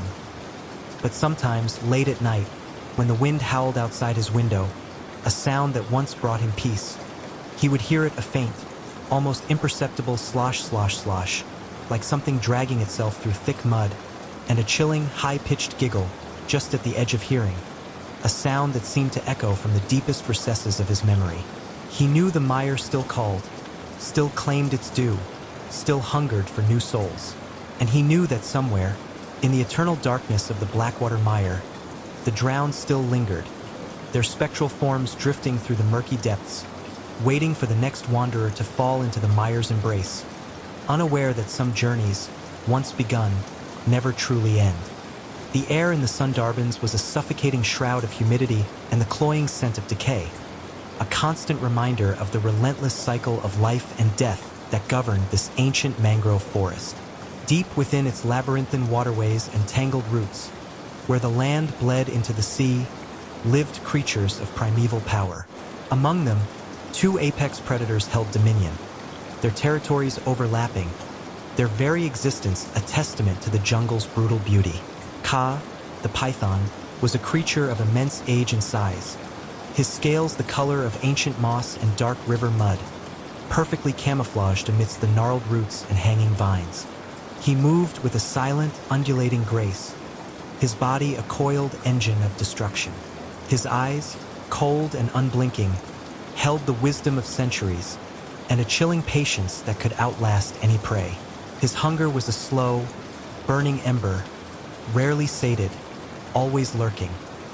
Shere Khan, the royal Bengal tiger, was a force of nature, a magnificent beast whose stripes were like shadows cast by moonlight, his roar a thunderclap that echoed through the dense canopy. He was the undisputed king of his domain, his power absolute, his fury legendary. His amber eyes burned with an intelligent ferocity, and his movements were a symphony of raw strength and predatory cunning. His hunger was immediate, visceral, and always demanding. Their paths inevitably crossed, not in open conflict, for both were creatures of instinct, understanding the immense cost of such a battle. Instead, their encounters were tense, silent standoffs, a dance of dominance and subtle threat. Ka would lie coiled on a sun-dappled branch, a living part of the tree, as Shere Khan padded silently beneath, his massive paws barely disturbing the leaf litter. The tiger would pause, his nostrils flaring, sensing the serpent's presence, a low growl rumbling in his chest. Ka would remain motionless, his unblinking gaze fixed on the predator below, a silent challenge in his stillness. Then, with a twitch of a tail or a slow, deliberate uncoiling, one would concede, moving away, leaving the other to their solitary reign. But the Sundarbans was changing. A new scent began to permeate the humid air, something alien and unsettling. The acrid tang of burnt diesel, the metallic clang of distant machinery. Humanos. They were encroaching, pushing deeper into the mangroves, their boats churning the sacred waters, their axes biting into the ancient trees. This intrusion disturbed the delicate balance. Prey became scarcer, driven away by the noise and the destruction. The territories of Ka and Shere Khan, once vast and bountiful, began to shrink, their hunting grounds overlapping more frequently. The silent standoffs grew longer, more charged with unspoken aggression. One sweltering afternoon, a small group of poachers, their faces grim and determined, ventured deeper than any had before. They were after a rare species of deer, known to inhabit a secluded island within Ka's primary hunting grounds. They set their snares, their movements clumsy and loud, oblivious to the ancient eyes watching them from the shadows. Ka felt their presence, a discordant vibration in the earth, a crude disruption of his domain. He had encountered humans before, fleeting glimpses of their fragile forms, their strange, loud tools.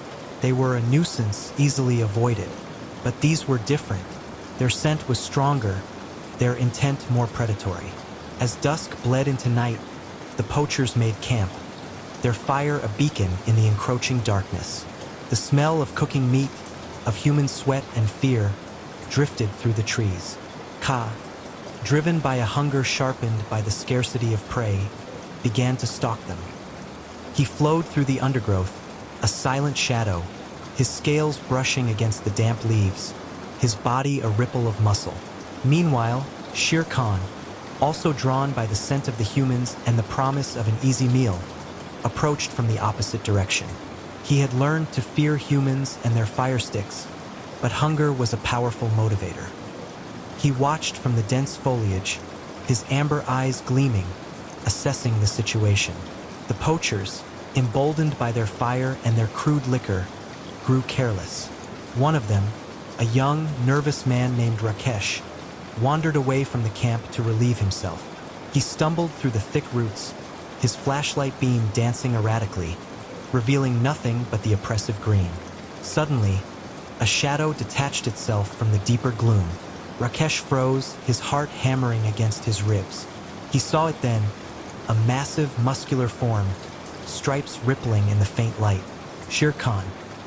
A guttural growl vibrated through the air, shaking the very leaves on the trees. Rakesh screamed, a high-pitched, terrified sound, and turned to flee. But the tiger was too fast. With a single, powerful leap, Shere Khan was upon him, a blur of teeth and claws. The scream was abruptly cut short, replaced by a sickening crunch of bone and tearing flesh. The other poachers, alerted by the scream, grabbed their rifles and machetes, their faces pale with terror. They fired wildly into the darkness, the gunshots echoing deafeningly through the silent forest. Ka, who had been closing in, paused. The sudden violence, the roar of the tiger, the sharp crack of the fire sticks. It was a disruption of his hunt, an invasion of his territory. He watched, his unblinking eyes observing the chaos. Shere Khan, having secured his prey, dragged Rakesh's body deeper into the undergrowth, away from the flashing lights and the deafening sounds. He began to feed, his powerful jaws tearing at the flesh, the sounds of his meal sickeningly audible in the sudden lull. The remaining poachers, huddled together, their faces streaked with sweat and fear, decided to retreat. They had lost one of their own, and the jungle had shown its teeth. They stumbled back towards their boat, their every step a desperate scramble. As they moved, Ka, his patience exhausted, decided to act. He had been denied his prey, and these humans were a persistent nuisance. He dropped from a low-hanging branch, his massive body landing silently behind the last man in line, a burly, superstitious man named Gopal. Gopal felt a sudden, cold pressure around his ankles. He looked down, his eyes widening in disbelief and horror. A thick, scaly coil was wrapped around his legs, tightening with terrifying speed. He screamed, a choked, gurgling sound, as Ka's immense body began to wrap around him, pulling him off his feet. His companions turned, their eyes widening in terror as they saw Gopal struggling, his body being slowly enveloped by the monstrous serpent. They fired their rifles, but their shots went wide, tearing through the leaves, doing nothing to deter the python.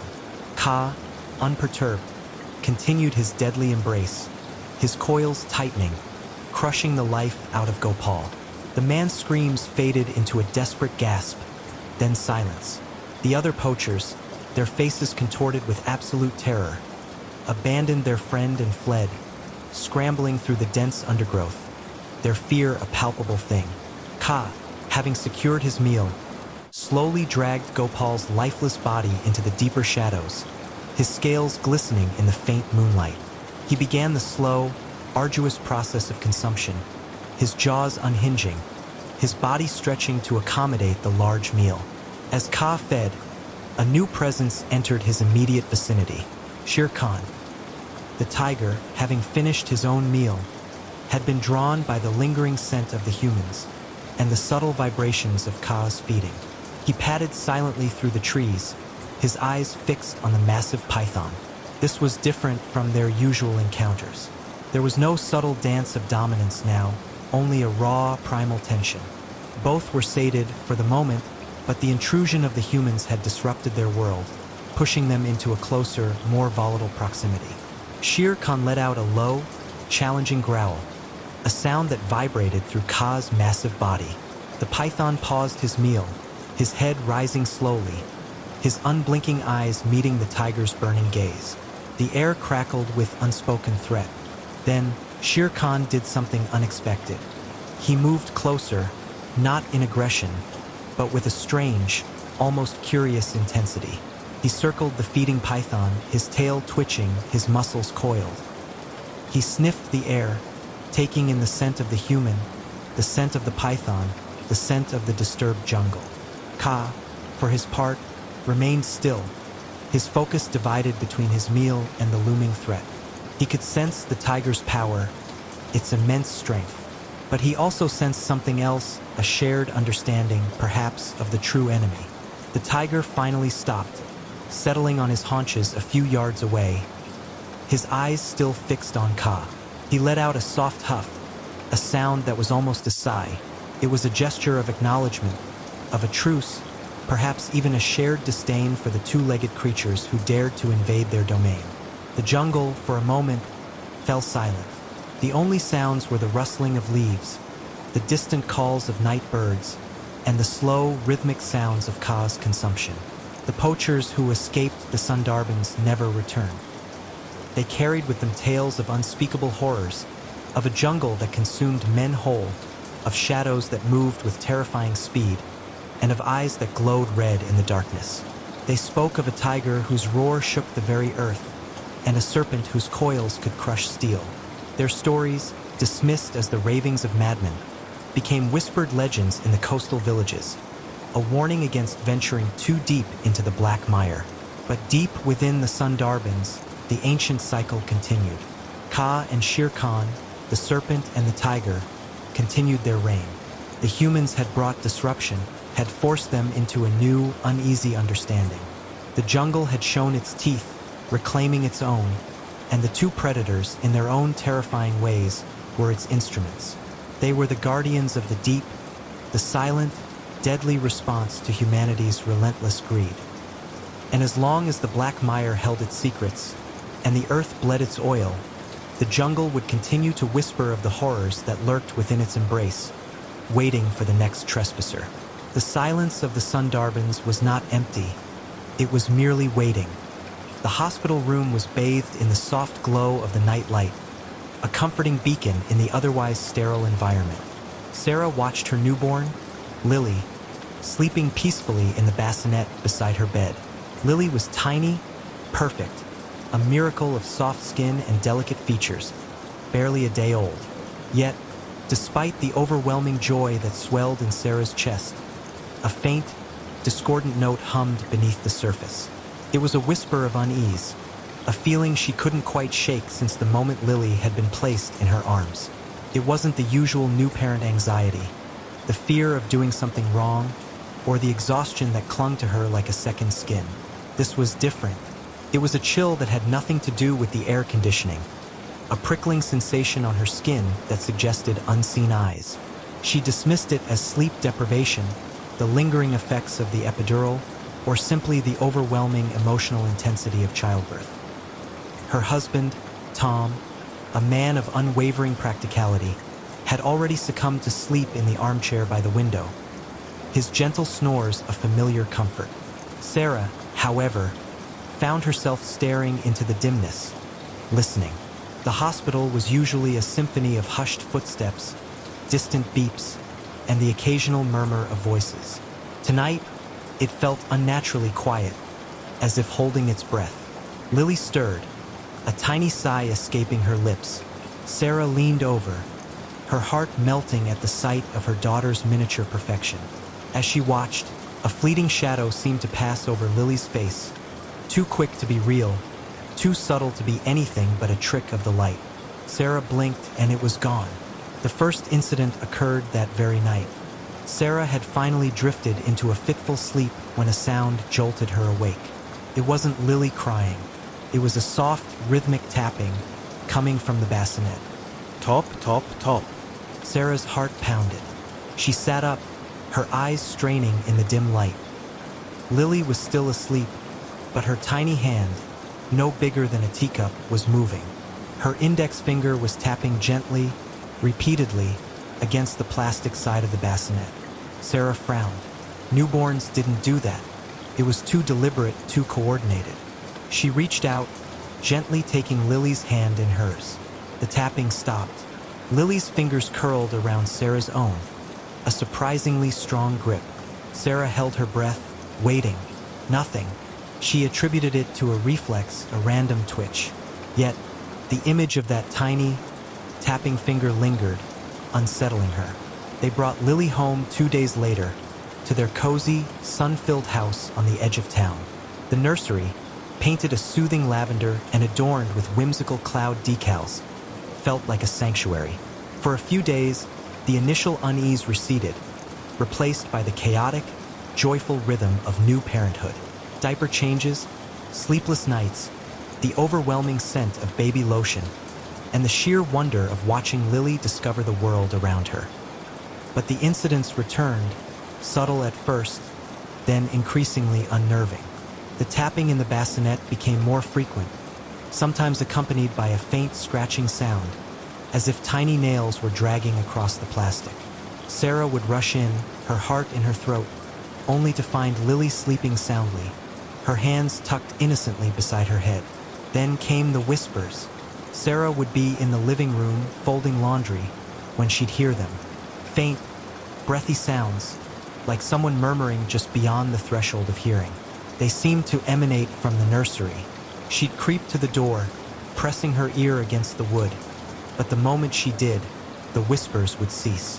When she opened the door, the nursery would be quiet, Lily sleeping soundly in her crib. Tom, bless his pragmatic heart, dismissed it all. "You're tired, honey?" he'd say, pulling her into a comforting hug. "New moms hear things. It's the exhaustion playing tricks on you." He'd point to the baby monitor, silent and still. "See? Nothing." But Sarah knew. She knew the difference between exhaustion and genuine dread. The whispers weren't her imagination. They were real, and they were getting clearer. Sometimes, she thought she could almost make out words, fragmented syllables that seemed to coalesce into something chillingly familiar. One afternoon, She was changing Lily's diaper when she noticed it. A small, almost imperceptible mark on Lily's inner thigh. It looked like a tiny bruise, no bigger than a pinprick, but it was perfectly round, almost too perfect. Sarah's stomach clenched. She remembered a story, an old wives' tale, about birthmarks and souls. She quickly dismissed it, blaming it on a stray nail or a clumsy diaper change. But the image of that perfect circle stayed with her. The whispers grew bolder. Sarah started hearing them even when she wasn't near the nursery. In the kitchen while making coffee. In the shower, the water muffling the faint, sibilant sounds. They were always just out of reach, just beyond comprehension, but their presence was undeniable. One night, Lily was particularly fussy. Sarah rocked her gently, humming a lullaby, trying to soothe her. As she swayed, she heard it, clear as a bell, directly from Lily's tiny mouth. A whisper, not a baby's gurgle, but a distinct, breathy sound. No. Sarah froze. Her blood ran cold. She stared down at Lily, who was now looking up at her with wide, innocent eyes, a faint smile playing on her lips. Couldn't be. Newborns didn't talk. Not like that. She tried to rationalize it. A gas bubble, a random sound. But the word, no, resonated in her mind, chilling her to the bone. The following week, the baby monitor began to act strangely. Static would crackle through it at odd hours, even when Lily was sleeping soundly. Sometimes, a faint, distorted voice would cut through the static, too garbled to understand, but undeniably human. Tom blamed interference, old wiring. Sarah, however, felt a growing certainty that something was trying to communicate. She started spending her nights awake, watching Lily, listening to the whispers, trying to decipher their meaning. Her sleep deprivation became extreme, her eyes perpetually red-rimmed, her nerves frayed. Tom grew increasingly concerned, urging her to see a doctor to get some rest. But Sarah couldn't rest, not with this growing dread in her heart. One particularly dark and stormy night, the power flickered and died, plunging the house into darkness. Tom was out, working late. Sarah was alone with Lily. The sudden silence was deafening, punctuated only by the drumming of rain against the windows and the distant rumble of thunder. She fumbled for her phone, its flashlight beam a weak comfort against the oppressive blackness. She made her way to the nursery, her heart pounding. Lily was stirring in her crib, a soft whimper escaping her lips. As Sarah reached the crib, the air in the room dropped several degrees. A cold, damp chill that smelled faintly of mildew and old earth. The whispers erupted, louder than ever, swirling around her, a cacophony of sibilant sounds. They were no longer fragmented. They were forming words. She is ours. Sarah gasped, stumbling back. She clutched her chest, her breath catching in her throat. The words were clear, distinct, coming from all around her, yet seeming to originate from the crib itself. Lily began to cry, a thin, reedy wail that was quickly drowned out by the rising crescendo of whispers. Sarah's phone slipped from her trembling fingers, plunging the room into darkness once more. She could hear Lily's cries, but they sounded different now, distorted, as if two voices were crying at once, Lily's innocent wail, and something else, something ancient and guttural. A faint, sickly green light began to emanate from the crib, casting eerie shadows on the lavender walls. Sarah's eyes, wide with terror, focused on the source. It was Lily. Her tiny body was glowing with an unnatural luminescence, and her eyes, usually a soft blue, were now a piercing, malevolent green. And then she saw it, the mark, the perfectly round, pinprick bruise on Lily's thigh. It was glowing too, a tiny, pulsating green orb. The whispers intensified, swirling around Sarah, pressing in on her, filling her mind with a chilling realization. This wasn't her baby, not entirely. Something else was here, something ancient, something that had taken root within Lily. The exchange. The whispers hissed, closer now, right in her ear. The debt is paid. Sarah screamed, a raw, primal sound of pure horror and grief. She stumbled towards the crib, her hands outstretched, desperate to reclaim her child, to fight off whatever malevolent entity had invaded her daughter. As her fingers brushed against the bars of the crib, a cold, invisible force slammed into her, throwing her back against the wall. She hit her head with a sickening thud, the world spinning. Her vision blurred, but she could still see the green glow, the tiny, glowing eyes, the perfect round mark pulsating with dark energy. She heard Tom's car pull into the driveway, the crunch of tires on gravel. Hope surged through her, a desperate, fleeting beacon. He would help. He would make it stop. The front door opened, a sliver of light cutting through the darkness. Tom's voice, confused, concerned. "Sarah? What's going on?" "Power's out." The whispers in the nursery grew frantic, a whirlwind of sibilant sounds. The green glow intensified, bathing Lily's face in an unholy light. And then, a sound that would haunt Sarah for the rest of her life. A deep, guttural laugh emanating from Lily's tiny form. A laugh that was ancient, cruel, and utterly devoid of innocence. Tom's footsteps pounded up the stairs. Sarah, despite the throbbing pain in her head, pushed herself up, crawling towards the nursery door, desperate to warn him, to protect him. He reached the doorway, his flashlight beam cutting through the darkness, illuminating the scene. His eyes, wide with shock, landed on Lily, glowing green in the crib. On Sarah, bruised and bleeding on the floor. What is this?" he whispered, his voice trembling. The creature in the crib, wearing Lily's perfect face, turned its head slowly towards Tom. The green eyes gleamed. The ancient, chilling laugh echoed through the room. "Welcome home." The voice hissed, a chorus of whispers emanating from Lily's mouth. Tom dropped the flashlight. It clattered to the floor, its beam flickering erratically, casting grotesque shadows. He stood frozen, paralyzed by the sight, by the sound, by the unimaginable horror that had invaded their home, taken root in their child. Sarah watched, helpless, as the creature in the crib extended a tiny, glowing hand towards Tom. Not Lily's hand, something else, something long and skeletal with sharp, needle-like fingers. The whispers swirled around Tom, encircling him, pressing in. He gasped, his body stiffening. His eyes rolled back in his head. He crumpled to the floor, lifeless. The green glow in the crib slowly faded. The whispers died down, replaced by the innocent gurgle of a newborn baby. Lily, sleeping peacefully, her tiny hands tucked beside her head. Sarah lay there, broken, her mind shattered. The house was silent again, save for the drumming of rain against the windows. The power flickered back on, bathing the nursery in a soft, normal light. Lily was just a baby, her baby. Perfect, innocent, but Sarah knew. She knew the truth that lurked beneath the surface of that perfect skin, behind those innocent eyes. The tapping, the whispers, the mark, the ancient, malevolent entity that had claimed her daughter, her husband, and her life. She never spoke of it. No one would believe her. They would say she was mad, consumed by grief, by postpartum psychosis. She would hold Lily, feed her, change her, watch her grow.